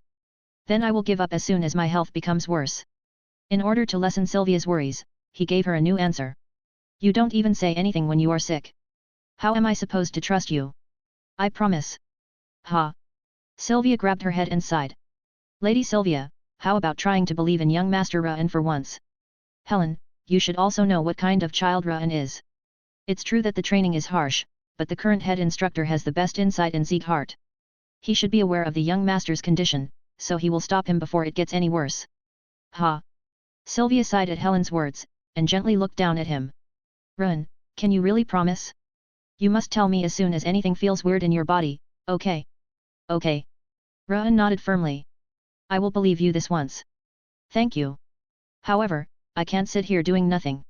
What? I'll visit the 5th training ground. I need to give them a warning, at least. After saying that, she ran from the room. Young Master Ruan. Once Sylvia left, Helen knelt and met his eyes. Never, never push yourself. If it becomes difficult, you must give up immediately. Do you understand me? I understand. You've already said it multiple times. It isn't enough, even if I say several thousands of times, let alone multiple times. Young Master must remember that you are weaker than other children and abandon your overconfidence. I understand. Because Helen was just as worried as Sylvia, he simply nodded. I'm sorry, but I'm never going to be the one to give up first. Even if he died from his lungs exploding, he wasn't going to stop. The higher the difficulty, the higher the level the ring of fire would grow. It would make both his mind and body stronger. Ra'an headed to the small garden behind the annex building. It feels so empty after visiting the main building. Unlike the main building, which had multiple facilities including an expansive training ground and a fashionable garden, the annex building only had a small garden and a lake. It was so small that it was impossible to train without being noticed by Sylvia, but it was still an elegant place. Ra'an sat down on the chair in the garden. The training should be quite difficult. Just as Sylvia and Helen worried, his body was still not perfect. Ice remained in his mana circuit, his development was slow, and his stamina was lacking. Considering how widespread the notorious Sieghart training was, it was safe to assume that even a child's basic training was going to be difficult. However, he had the memories from his past life, where he went through a hell worse than that. With that memory, he was never going to crumble. This is the real beginning. If learning the Ring of Fire was the preparation of the land, then the training he'd begin next month was the foundation work to build a house. In order to construct a tall building later, the foundation needed to be solid. I will show them. I will accomplish a greater achievement than anyone else from the direct line, so that everyone who laughed at us will shut their mouth. And that bastard, Darius Robert. His revenge would be delayed a little, but his real objective was Darius Robert, the Sky Sword Saint. Until the day he unmasked him and cut his throat, he would never stop. Hey-ah! After looking at the golden sun setting down to the western mountain, he closed his eyes and took the mana into his body. The ring of fire surrounding his heart started spinning violently. Comment. 0 comment. Vote. Chapter 7, Chapter 7. Every single one of them were first-rate organizations, but if asked which one is the most gallant of them all, 5 people out of 10 would answer the Striding Steeds. That Striding Steeds division leader Karun Sieghart, who was also the second son of Lord Glenn, tut with a frown. Sieghart owned multiple powerful armed organizations, befitting their reputation as ruler of the North. Didn't you say that he was a patient, one who can't even move properly? Many maids heard the conversation between the Ragged Saint and my lord. He is suffering from a severe illness, for sure. I have heard that as well. Just like the last time I saw him, his body wasn't normal today, either. However, Karun Sieghart tapped the desk, which caused not only the desk, but also the whole office, to tremble. He withstood father's pressure. The pressure that Glenn had emitted at the ceremony could be compared to a firefly, while his full pressure was like the sun. However, a 12-year-old, and a sickly one at that, managed to withstand it. It was an unbelievable sight, despite seeing it with his own eyes. Would Ba'an have been able to withstand it? There was no response, as Karun seemed to be talking to himself. No, he wouldn't. Ba'an was his son, who had started to train at the age of 7, and he had frequently fed him high-quality elixirs. And even with such an upbringing, Ba'an wouldn't have withstood his father's pressure. So the fact that Ra'an did kept bothering him. Sylvia was also very talented, more than anyone. She was disabled because of her energy center and mana circuit breaking, but her talent was undisputable. Is it possible to send someone to the annex building? It will take some time, but it's possible. The butler, who was waiting in front of the door, nodded. Then do it. Karun turned away with sparkling eyes. Report everything that happens there. Ra'an left his room before morning light. After a quick warm-up in the garden, he started running near the annex building. He had said that he would work out in preparation for the training, so no one should have bothered him. Huff. Although he hadn't been running for a long time, he was already out of breath. His body was much weaker than in his previous life. Ha! He held his breath as he got short of breath. He handled the ring of fire while focusing on the simple action of inhaling through his nose and exhaling through his mouth. Nature's mana was entwined in each breath that passed his lips. The mana particles, which were fluttering like pollen, ran through his mana circuits to give vitality to his body and suppress the emerging ice. It's a good flow. Ra'an nodded. The ring of fire was most effective when combined with physical activities. That was why he was able to handle the mana at a level and purity much more superior than usual. Phew! His clothes were wet with sweat, and he felt burnt out. However, he couldn't stop himself from smiling from the vitality the ring of fire was generating. Ra'an.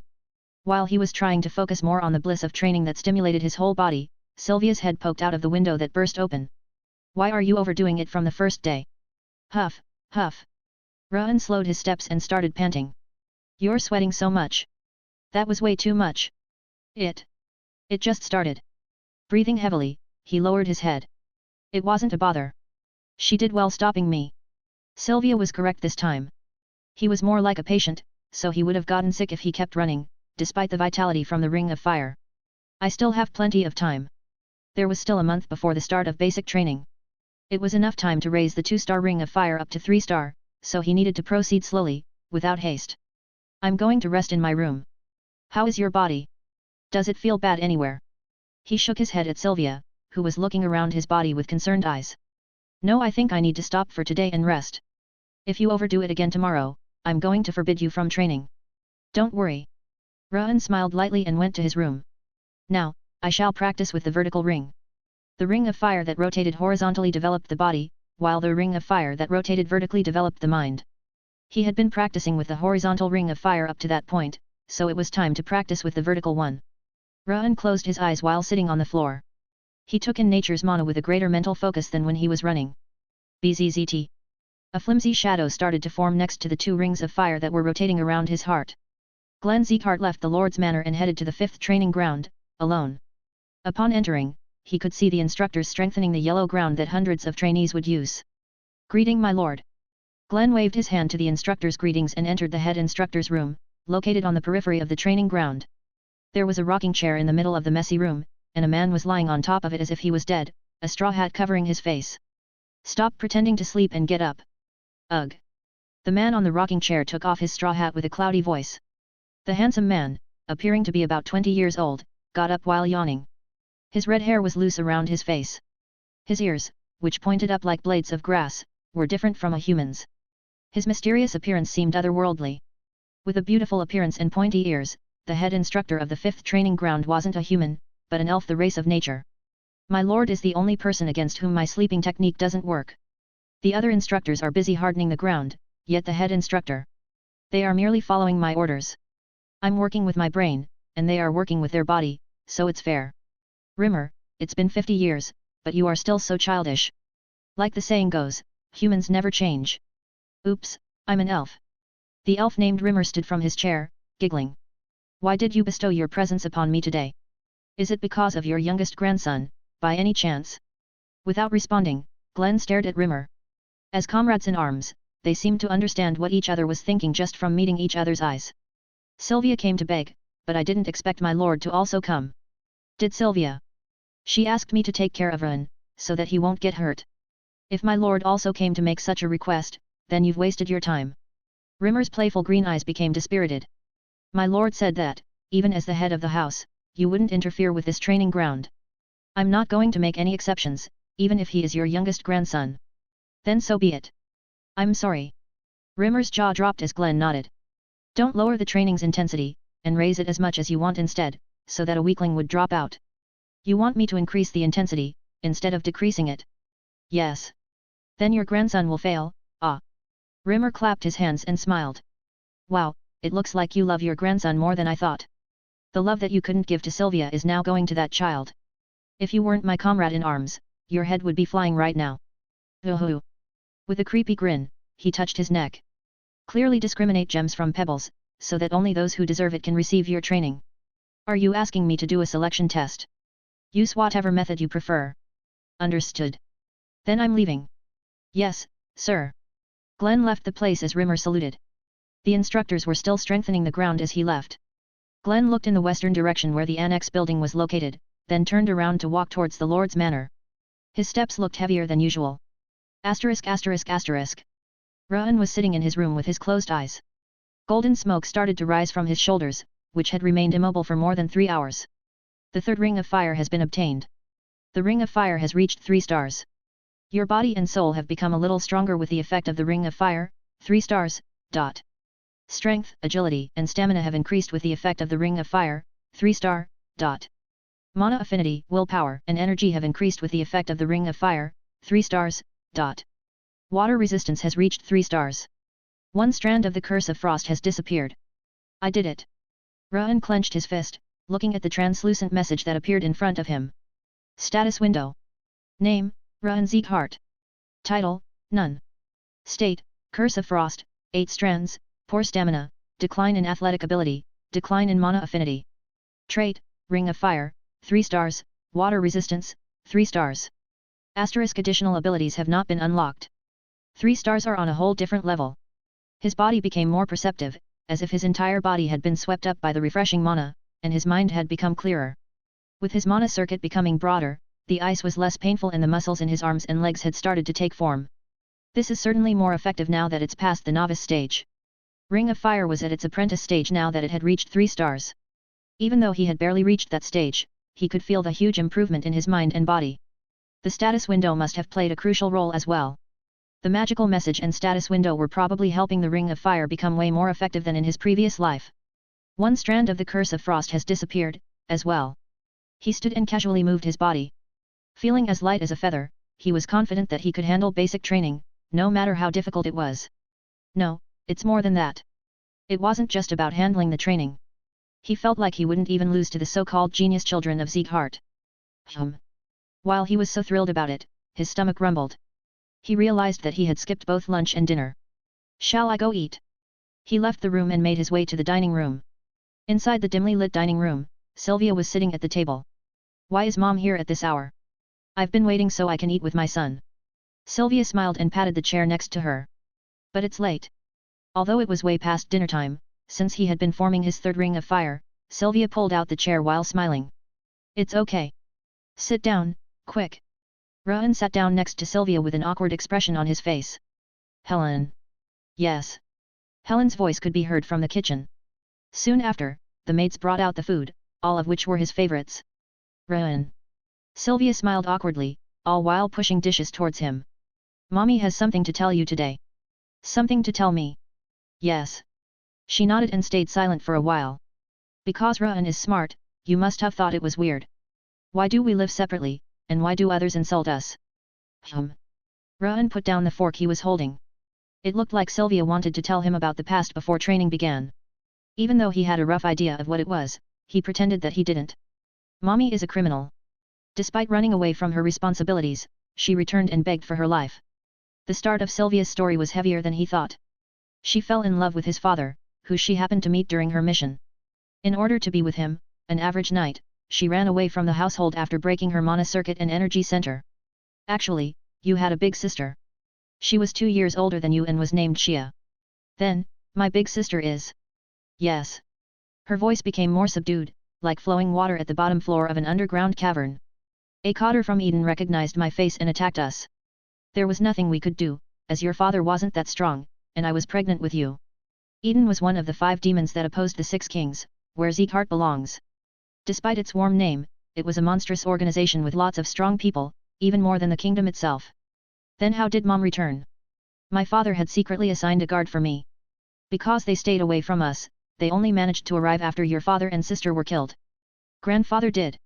Rohan narrowed his eyes. He couldn't have imagined that the cold-blooded Glenn would have assigned a guard.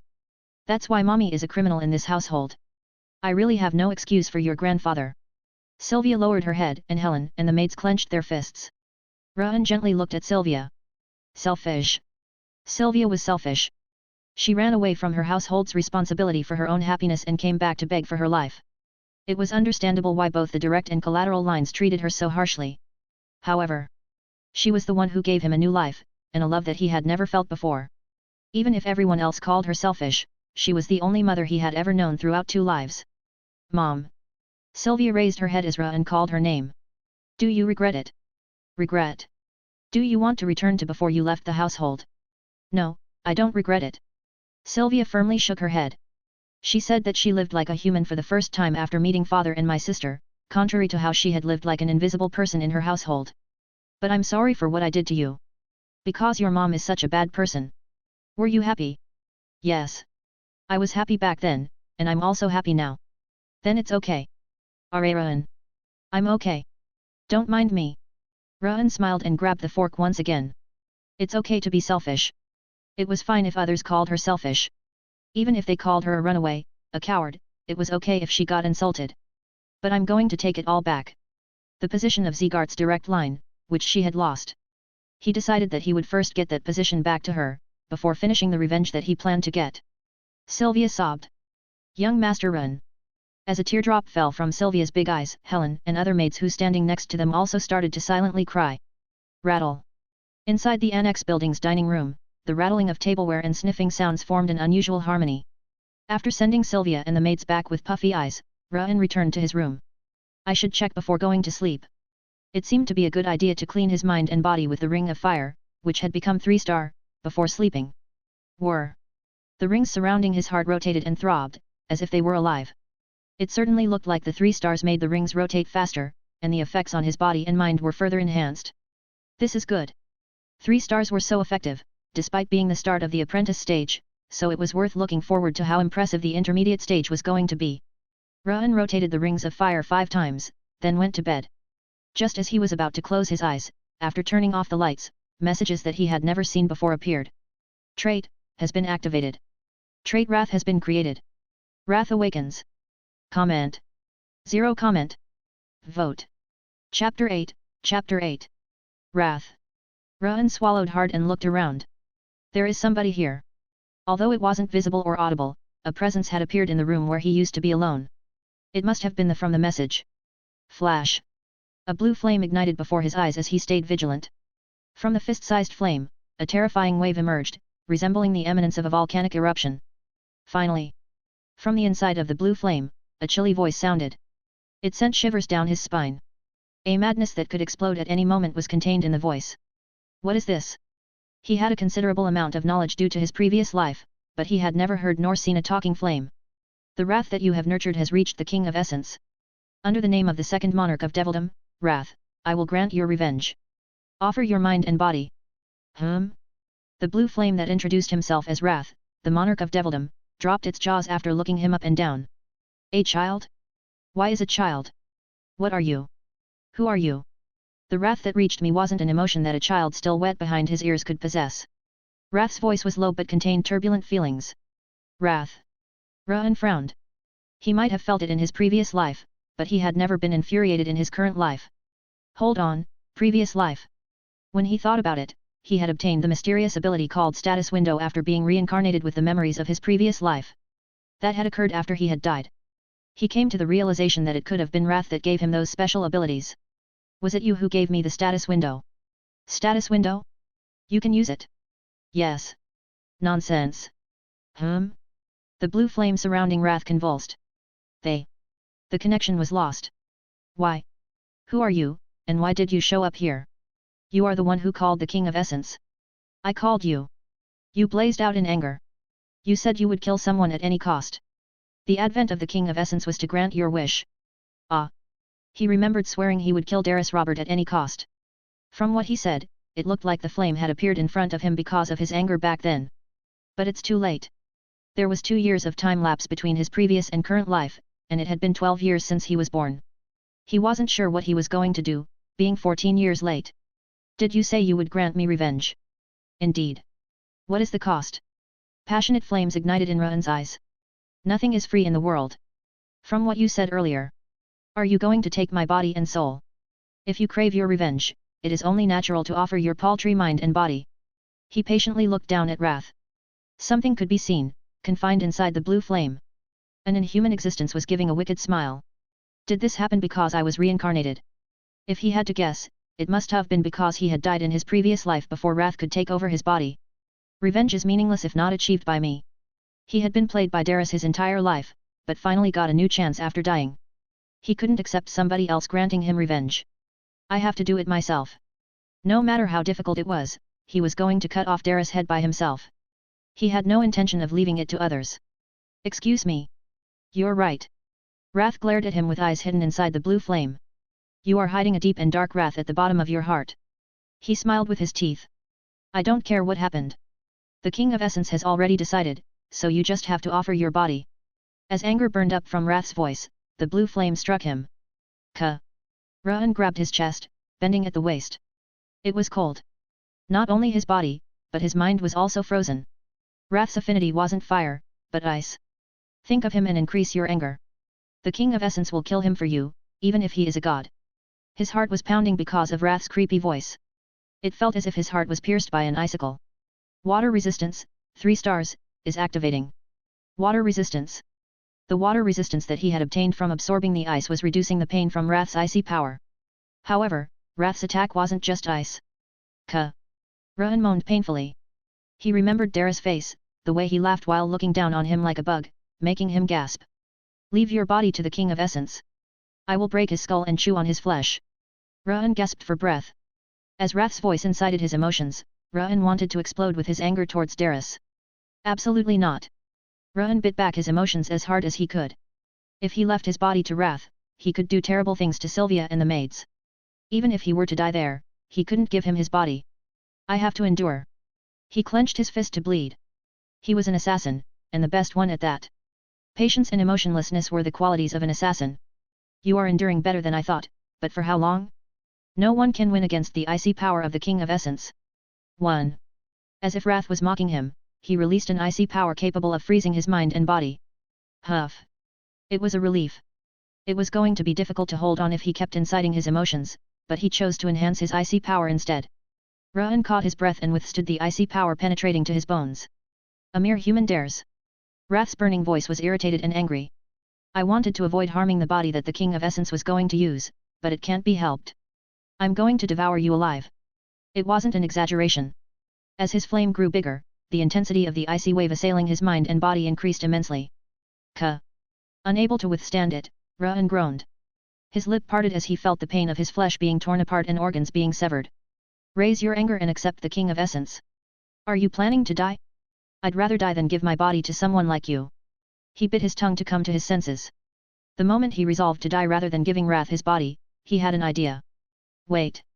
If water resistance can block his icy power, then the ring of fire might be able to lower the pain in both his body and mind. Even if it didn't, he had to give it a try. Rage. Ra'an forcefully calmed his mind and started rotating the rings of fire. The 3 rings of fire around his heart started to spin violently. Ring of fire, 3 stars, is greatly reducing the damage to your mind and body. It went as expected.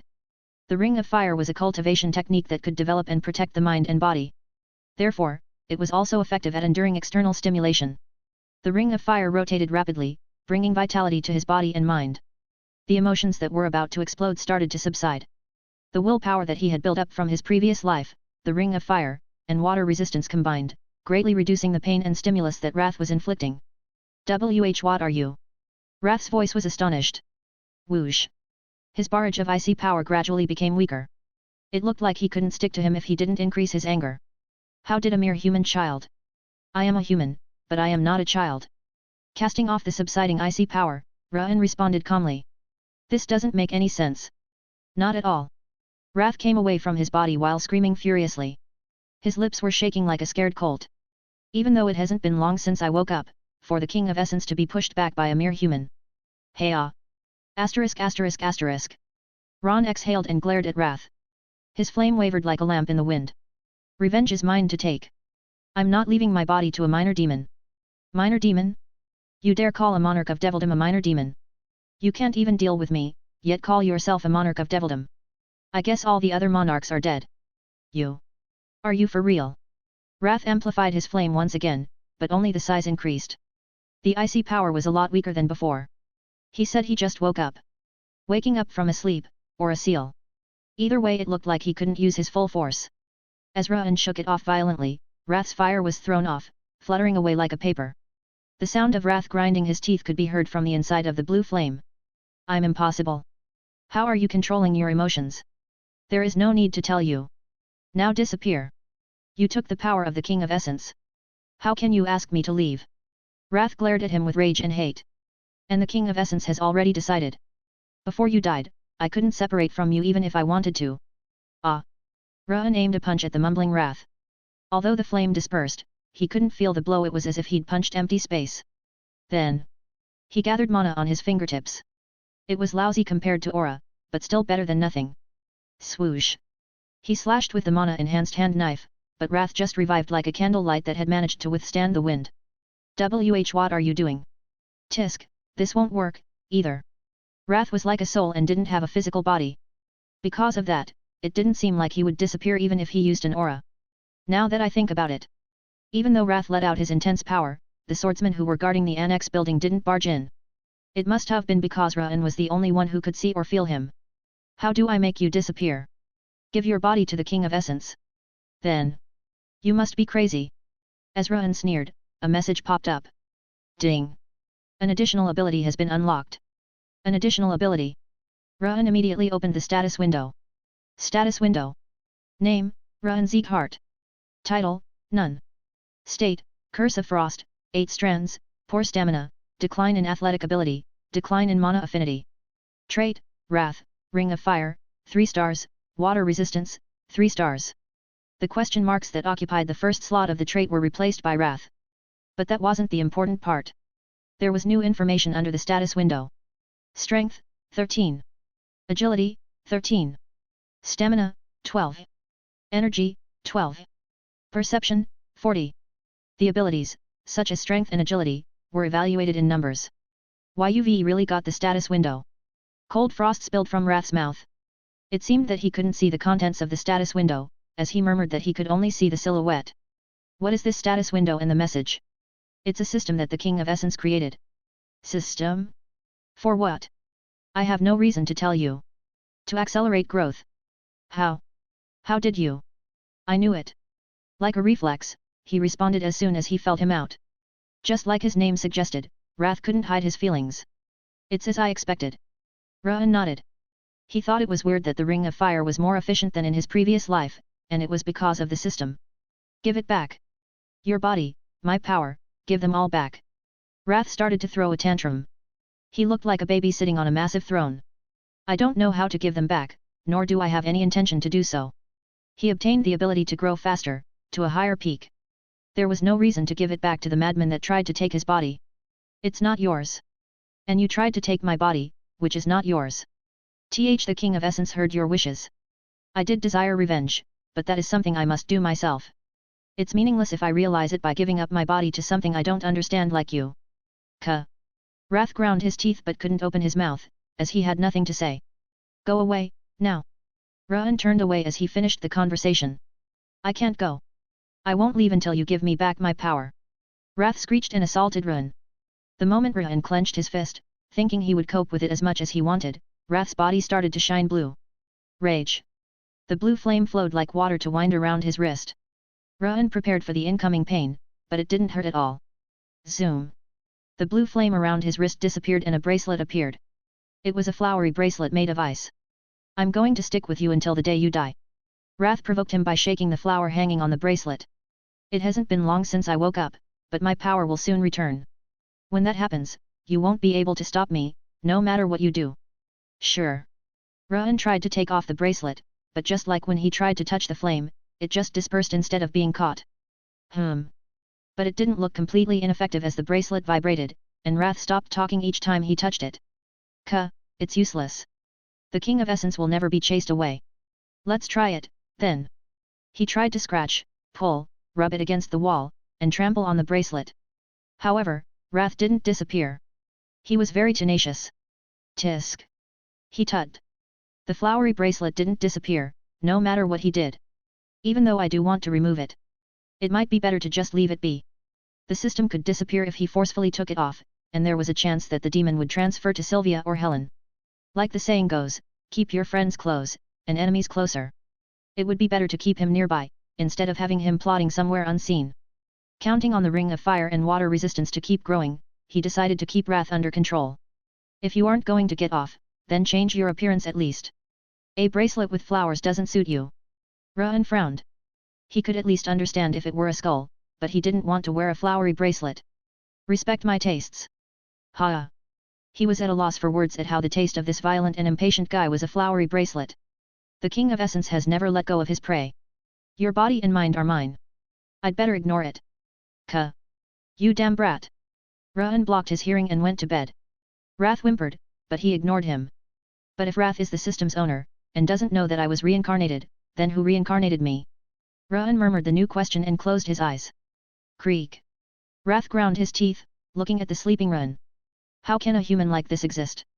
Even though he wasn't at full power, he had never thought a human could stop his possession, let alone a 10-year-old child *. It doesn't make any sense.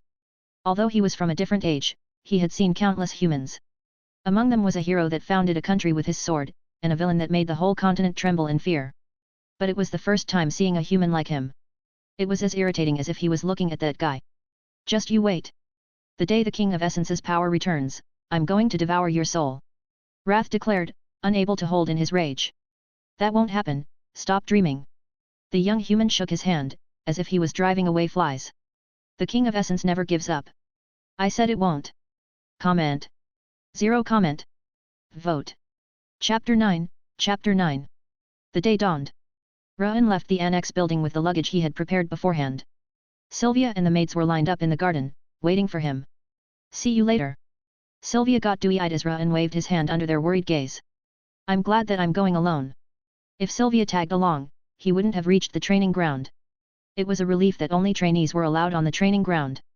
Lady Sylvia, are you going to part with the young master with that expression? Sylvia's expression loosened up at Helen's remark. Ruan. Sylvia fidgeted as she stood in front of Ruan. She was still worried, but she couldn't tell him to give up anymore. Because I saw what kind of child he is. Ruan didn't skip training for a single day over the past month, even as he withstood the ice within his mana circuit. He ran over and over, every day, while breathing out that painfully cold breath. She couldn't send off a child who strived so earnestly with a sad look. Good luck, Ruan. Sylvia smiled, trying to control her wavering mind and her worries. Thank you. Ruan nodded, then turned back. Without delay, he started walking towards the 5th training ground. Is he going to be all right? He got a lot better. He might even pass the training at this rate. I'm not even wishing for that. I just want him to come back safe and sound. That would be for the best. Sylvia and Helen didn't stop looking at Ruan's back, which got farther and farther away. They prayed for his safe return, regardless of the result. The 5th training ground looked like a long box, as tall walls preventing the view from the outside formed a rectangle around the area. To the right side of the entrance there was an outdoor gymnasium, covered in fine soil. And to the left side there was an indoor gymnasium with a roof. Ruan looked around the training ground, then looked at the children lined up at the center. Just as I've heard, there are a lot of them. Despite it being still early, over 100 children were warming up all around the training ground. He had heard that there were that many people every time because there were children recommended from the outside or vassal families, on top of Zegart's direct line and the collaterals. They said there were more people than usual this time. Helen had told him that the 6th training ground could also be used that year because of how many people there were. Crunch. He turned around at the snapping sound. A round-faced child with green hair was eating crackers. Do you want some? As Ruan stared at him, he took more crackers from his pocket and held them out. No, thank you. All right. He nodded, then put his hand back to his pocket. This time, he took out a piece of rectangular bread. As Ruan was about to warm up, thinking that it was interesting, he heard a cold voice speak. That's him, right? Look at those frail limbs. They look like they'll break if you touch them. Can he really train? A patient should take it easy and give up. I don't understand why he is being so annoying. I closed my eyes when I saw him arguing with the clan leader. It looks like he thinks he is from the direct line. He really doesn't know his place. Collateral children were loudly criticizing him. It looked like the rumor had already spread, since many children were glaring at him. Look at that bracelet. A flowery bracelet. What is he, a baby? Collaterals giggled, looking at the bracelet on Ruan's wrist. It seemed like the bracelet could be seen by the others. Are they perhaps speaking about the King of Essence? Wrath shuddered, after having been quiet up to that point, as if asleep. That's why I told you to change the way the bracelet looks. They are trash with no taste. What are you doing? Smash their skulls already. Wrath's voice was boiling with anger. For what? They aren't only mocking the King of Essence, but also picking a fight with you. Are you saying that you are tolerating them? You don't even know what happened. I don't care. If they look straight at the King of Essence, that's enough reason to pluck their eyes out. I'm not crazy like you. He was relieved that he didn't give his body to that madman. Ruan turned around and looked at the collaterals, who were still running their mouths. Although they flinched a little, they provocatively stuck their chins out. I would have ignored it in my previous life. Since an assassin shouldn't draw any attention, he would have turned away, pretending that he hadn't heard anything. However, he had decided to live his current life as Ruan Sieghart, not as an assassin. There was no reason to ignore them. What did you just say? Ruan menacingly approached the children. They looked flustered, as they hadn't expected him to come up to them. Hey! What are you saying? Stop buzzing like a mosquito and speak clearly. That is. The children from the collateral line didn't know what to do, so they awkwardly looked at each other. I knew it. Those children were just repeating what their parents said. It was the kind of situation that didn't even need a proper solution. Haven't you learned not to talk about people behind their back if you cannot speak to their faces? Shut up. How dare you, when you were ruined and forced to live in the annex building. You are collateral, not of the direct line. You are also collateral. The word dare is used when you are talking to someone in a lower position than you. You don't have the right to say that to me. Ruan's voice wasn't loud, nor quiet, as he was simply stating the facts. Ka. The three collaterals spread their feet and clenched their fists, as if they were going to strike at any time. Snap. Ruan stretched his fingers. It wasn't a bad idea to warm up and attract some attention before the training started. Screw you. Stop. When the collaterals were about to charge, a stern scolding was heard. It was from a handsome, blue-haired boy in his early teens. Who does he think he is to get in the way? Break his skull. Is that Bun? He was of the direct line, the one who had the best talent at the judgment ceremony. What are you all doing when the training is about to start? Are you planning to blacken the name of Sieghart in front of outsiders?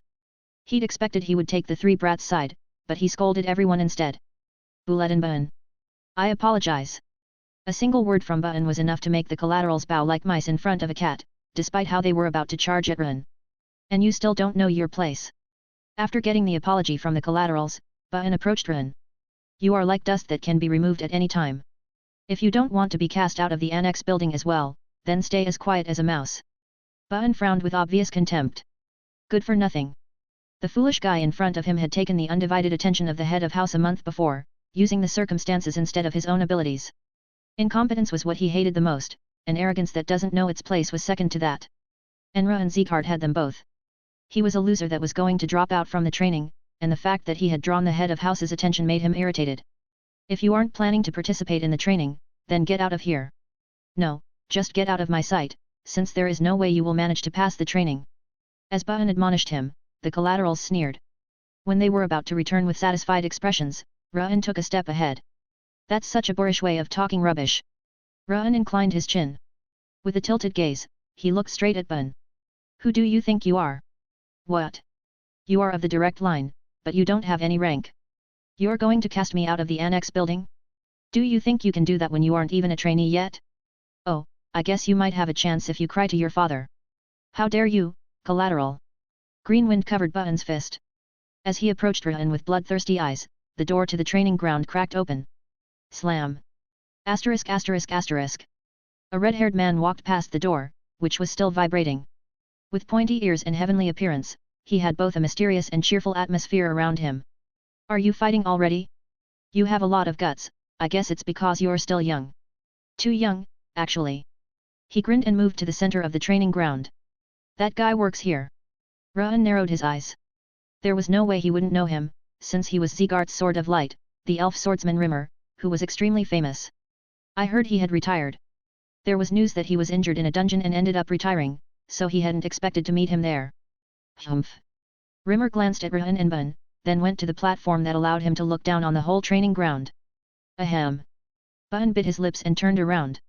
His expression seemed to imply that he would forgive Ruan this time, but that he should be careful next time. Nice to meet you. Rimmer smiled from the platform. I'm the head instructor Rimmer, who is going to oversee your training. His voice was bright, not in a frivolous way, but cheerful. Keeping a laid-back smile, he continued. There are 160 trainees, but only 8 instructors. As you must also be thinking that there are too many trainees, let's reduce that number. A quarter would be ideal. Rimmer's laid-back smile became slightly mischievous. Reduce. To a quarter. What are you talking about? The children's faces went ashy pale.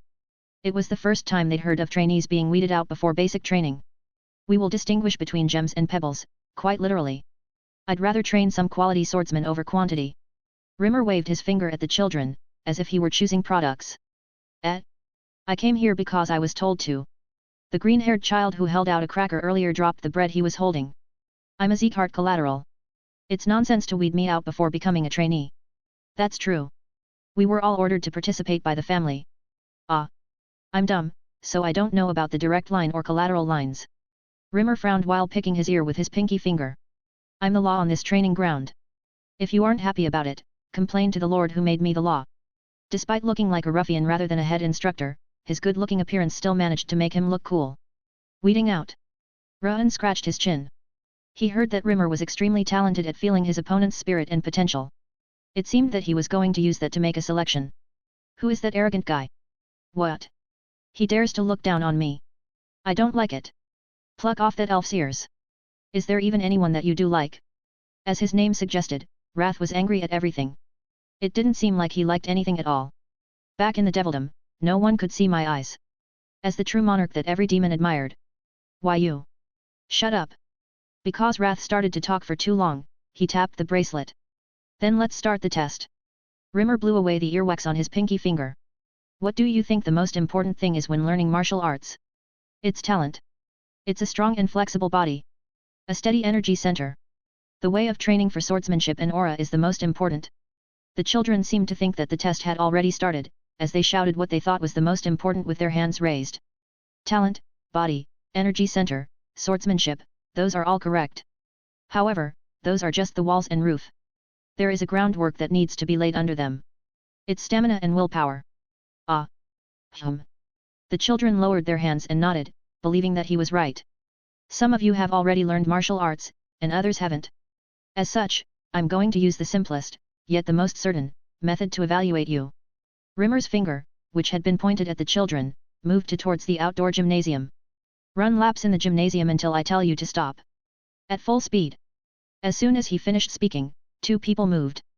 It was Button from the direct line who was at the judgment ceremony with Run, and Runan, from the vassal family Sullian. Eek. Let's go. Run. The other children followed the two and started running in the gymnasium. Don't move. No one is allowed to order the King of Essence. Run ignored Wrath and filled his lungs with fresh air. He kicked the ground, following the children running in front of him. They are indeed different. Runan and Button were running way ahead already. Despite looking like they were casually running, they were at a speed that nobody else could catch up to. It wasn't because of their aura being high quality or having a special attribute, but simply because they had trained their minds and bodies from an early age. Ahem. If you have started running, then go to the front. Why are you at the very back? I don't even know what you want anymore. I just don't want to lose. This is not a competition. Ra'an looked at Rimmer, who was whistling on the platform. He probed others' potential and spirit. What was visible to the eyes wasn't going to be the only criteria. Phew. Ra'an exhaled with shining eyes. The winner of this test is whoever lasts the longest. And that was something that he was confident about, more than anyone in the continent. Lord Button and Lady Runan are clearly peerless. It's not just their speed, but they are also stable. They aren't at their full speed, so they should be able to run for hours like that. To be so accomplished at that age, I'm afraid of what they will become. It's scary. The two instructors standing under the platform were chatting while looking at the running children. The collaterals this year are also quite capable. They must have been well educated. Same goes for the recommended trainees. There are many competent ones. It looks like they have been picked carefully. They didn't only look at Button and Runan. They evaluated every single child, including those running at the back. The instructors that were observing every child frowned as they looked at Run, running among the group in the back. As expected, he can't catch up. He is a patient. That much is already amazing.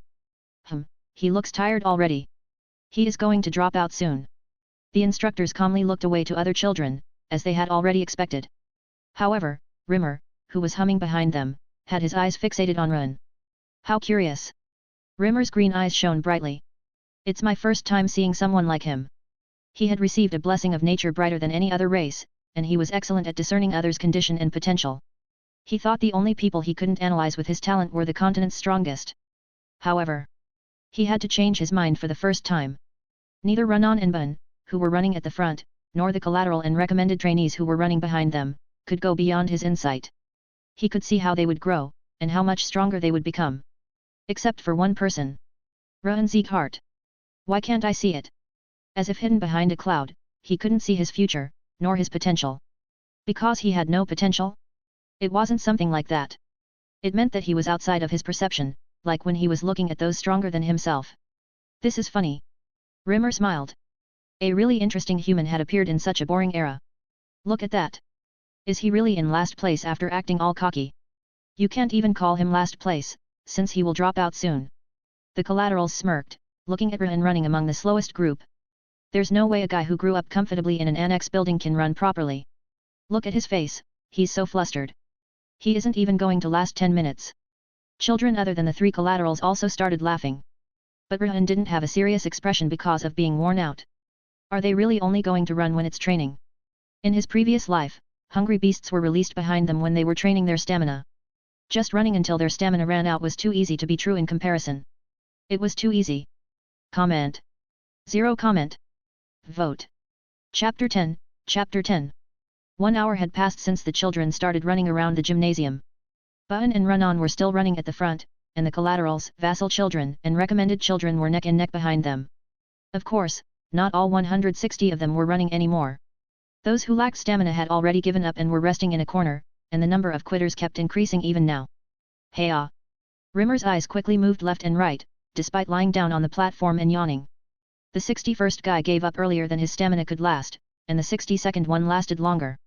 He was grasping all 160 children at a glance with sleepy eyes. However, stamina wasn't the only thing Rimmer was analyzing. There is no point in just checking their stamina. How much stamina children had depended on how they grew up. Honestly, they were all similar except for the 2 direct lines and the roughly 20 best children. Even if their stamina was similar, some children gave up as soon as they were out of breath, and some kept running until the end, while their sides pinched or they cried. That difference is the most important thing here.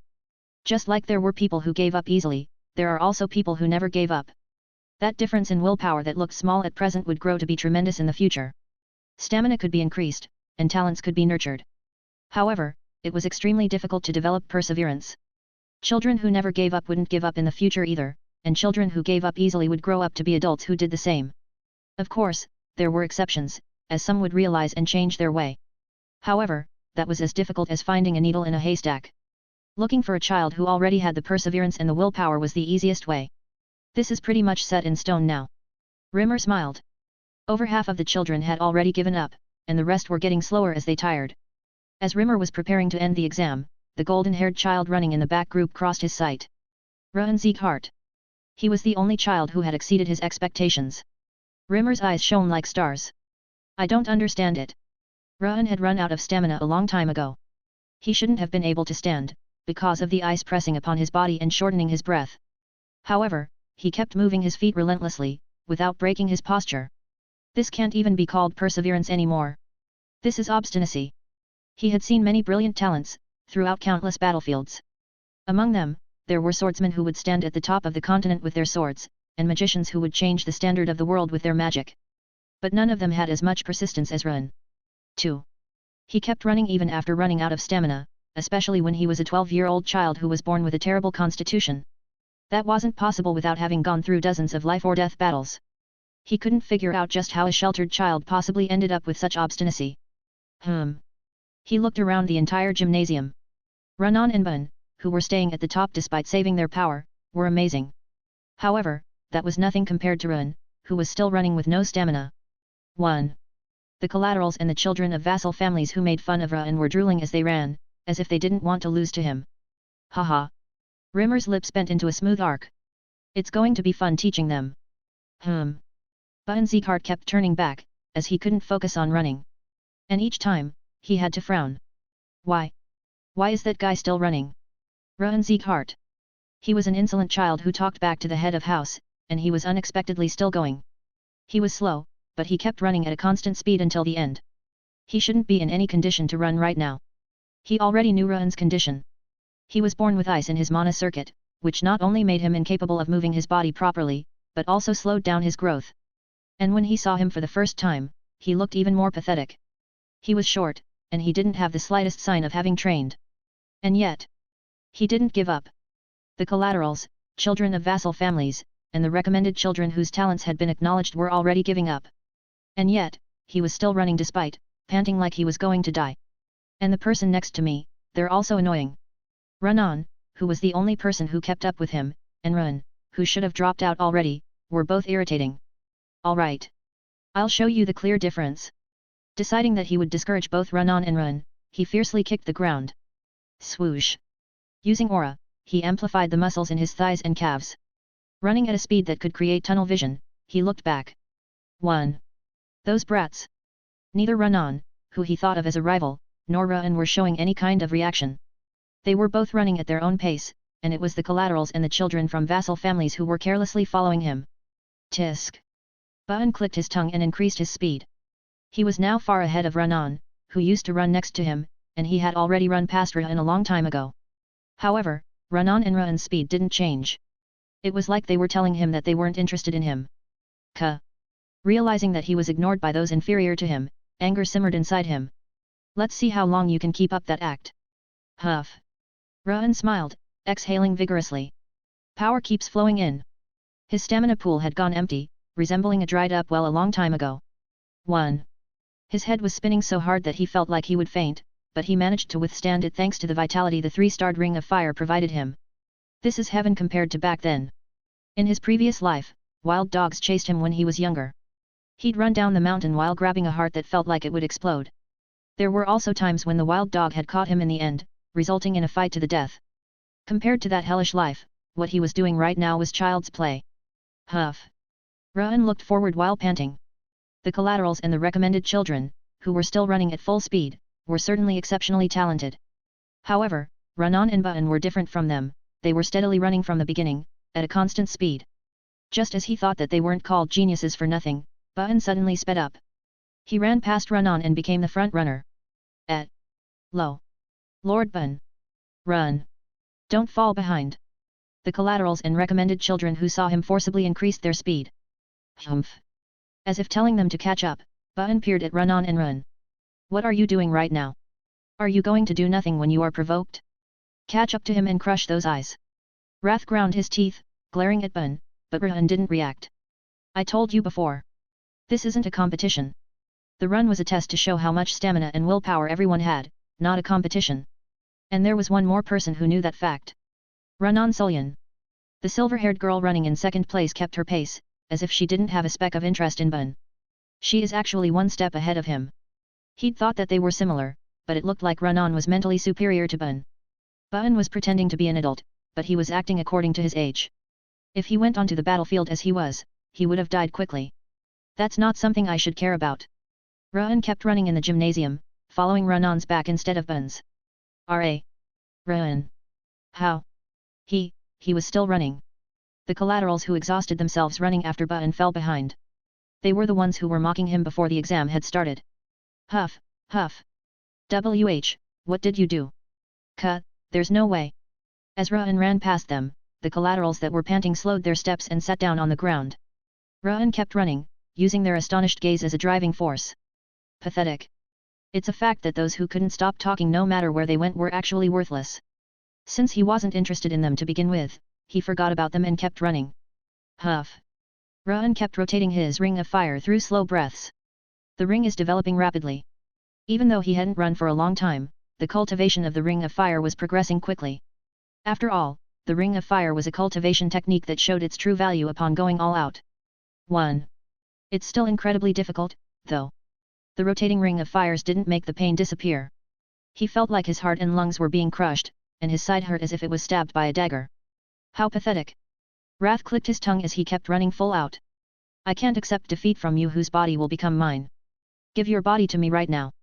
I will catch up and completely freeze that blue-haired brat right now. Shut up. It wasn't a test to catch up. It was a fight against himself. I can't accept defeat as long as the King of Essence has his eyes open. Then close your eyes. It's a miracle that I'm still running like this. It wasn't a lie.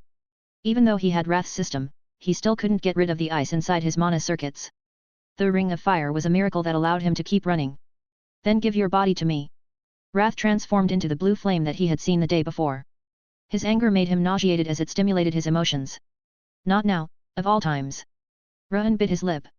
Wrath's stimulation felt twice as painful than the day before because of how tired he was.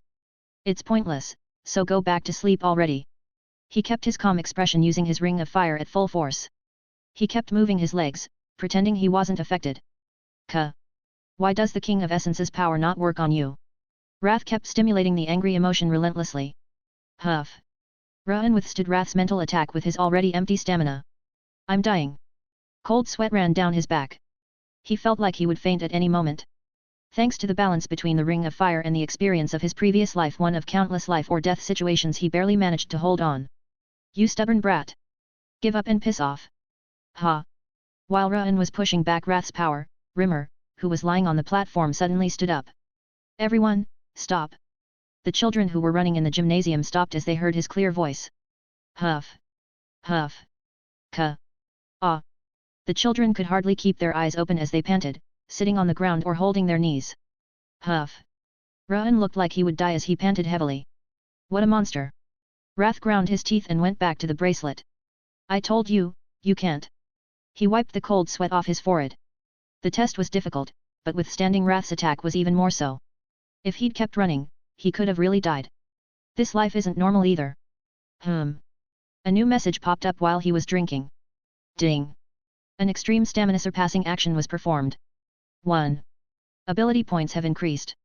1.